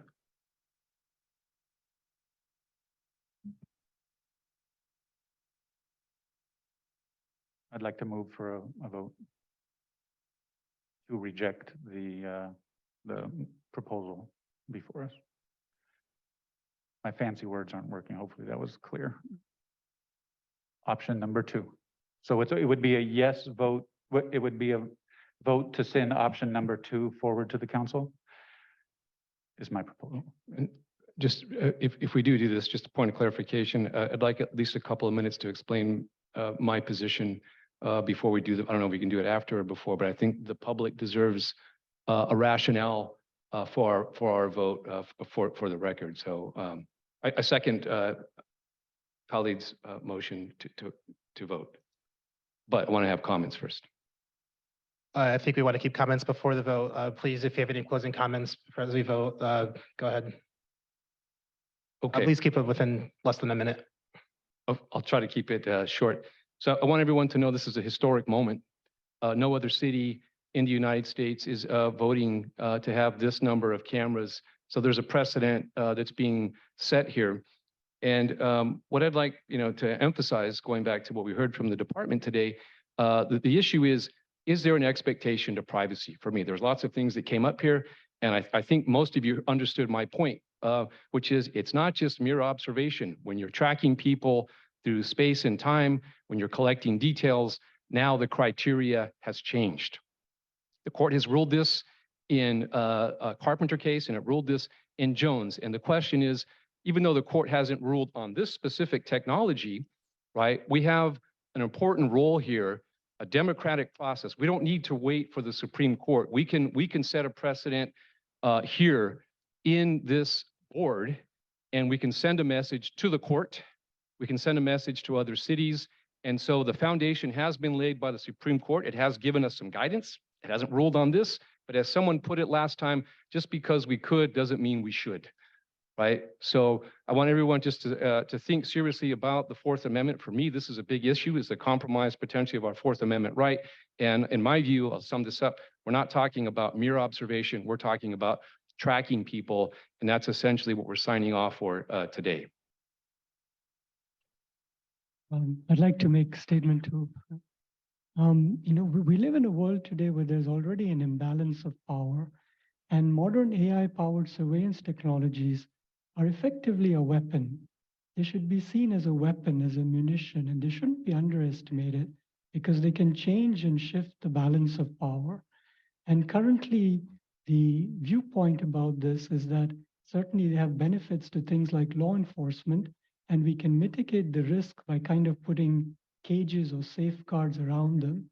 But I would stipulate that we know and understand so little about the power of this technology at this time that we don't even know really what these safeguards should be and how they would work and how well they would do at mitigating risks. Even the law hasn't caught up with AI-based technology, and we're left guessing. We don't even know what all the threat vectors are. We know that mission creep happens. And so we should be very, very careful in it moving forwards. One of the difficulty with weapons is they can point in different directions depending on who wields them. And who wields them changes with time. History says that politics change and people change, and things that you are pointing at others can end up being pointed at you. I hope this is not too exaggerated or colorful, but I wonder if any of you have seen the Alien series of movies. It's about these awful aliens and powerful destructive creatures. But in one of those movies, the government or the army wants to harness their power. And to do that, they catch a couple of them and put them in a cage for observation. As you can guess, they break out of the cage and havoc wreaks. So why is this relevant here? Because we are trying to build these cages. And I don't know that we know how to build a cage that's powerful enough to contain these unless we wait and understand more about them. And finally, when it comes to how we want to move forward in society and with regard to crime, there's an old... Here, can we just... Oh, Done? If I'll, yeah, just a few seconds if you have. There's an old Buddhist saying that says, work at the root. And I think the root lies in our social ills and inequities, and law enforcement is important, but I would wish we could balance it with more work at the root. I just want to put forward, it's our duty to kind of act on behalf of the public and to ensure that the ordinance is being followed. There's just a lot of questions, and maybe the path forward here is to see what we can modify so that we feel good that it's actually comporting with the ordinance. Again, we're willing to do more than a document that gets responded to twice. Let's work closely in good faith here if possible. Thank you. Let's do it for a vote. A yes on this vote would be a yes to the rejection option number 2. Khalid? Yes, on sending number 2 forward to council. Be here? Yes. Lee? Yes. Sid? Yes. Pega? Yes. I vote yes as well. The record show the vote was unanimous among appointed members, 6-0. Option 2 as written will be sent forward to city council. Thank you, everybody. Without further ado, we'll move to adjournment. I raise a motion to adjourn. All opposed, all for? Yes. All right, see you guys.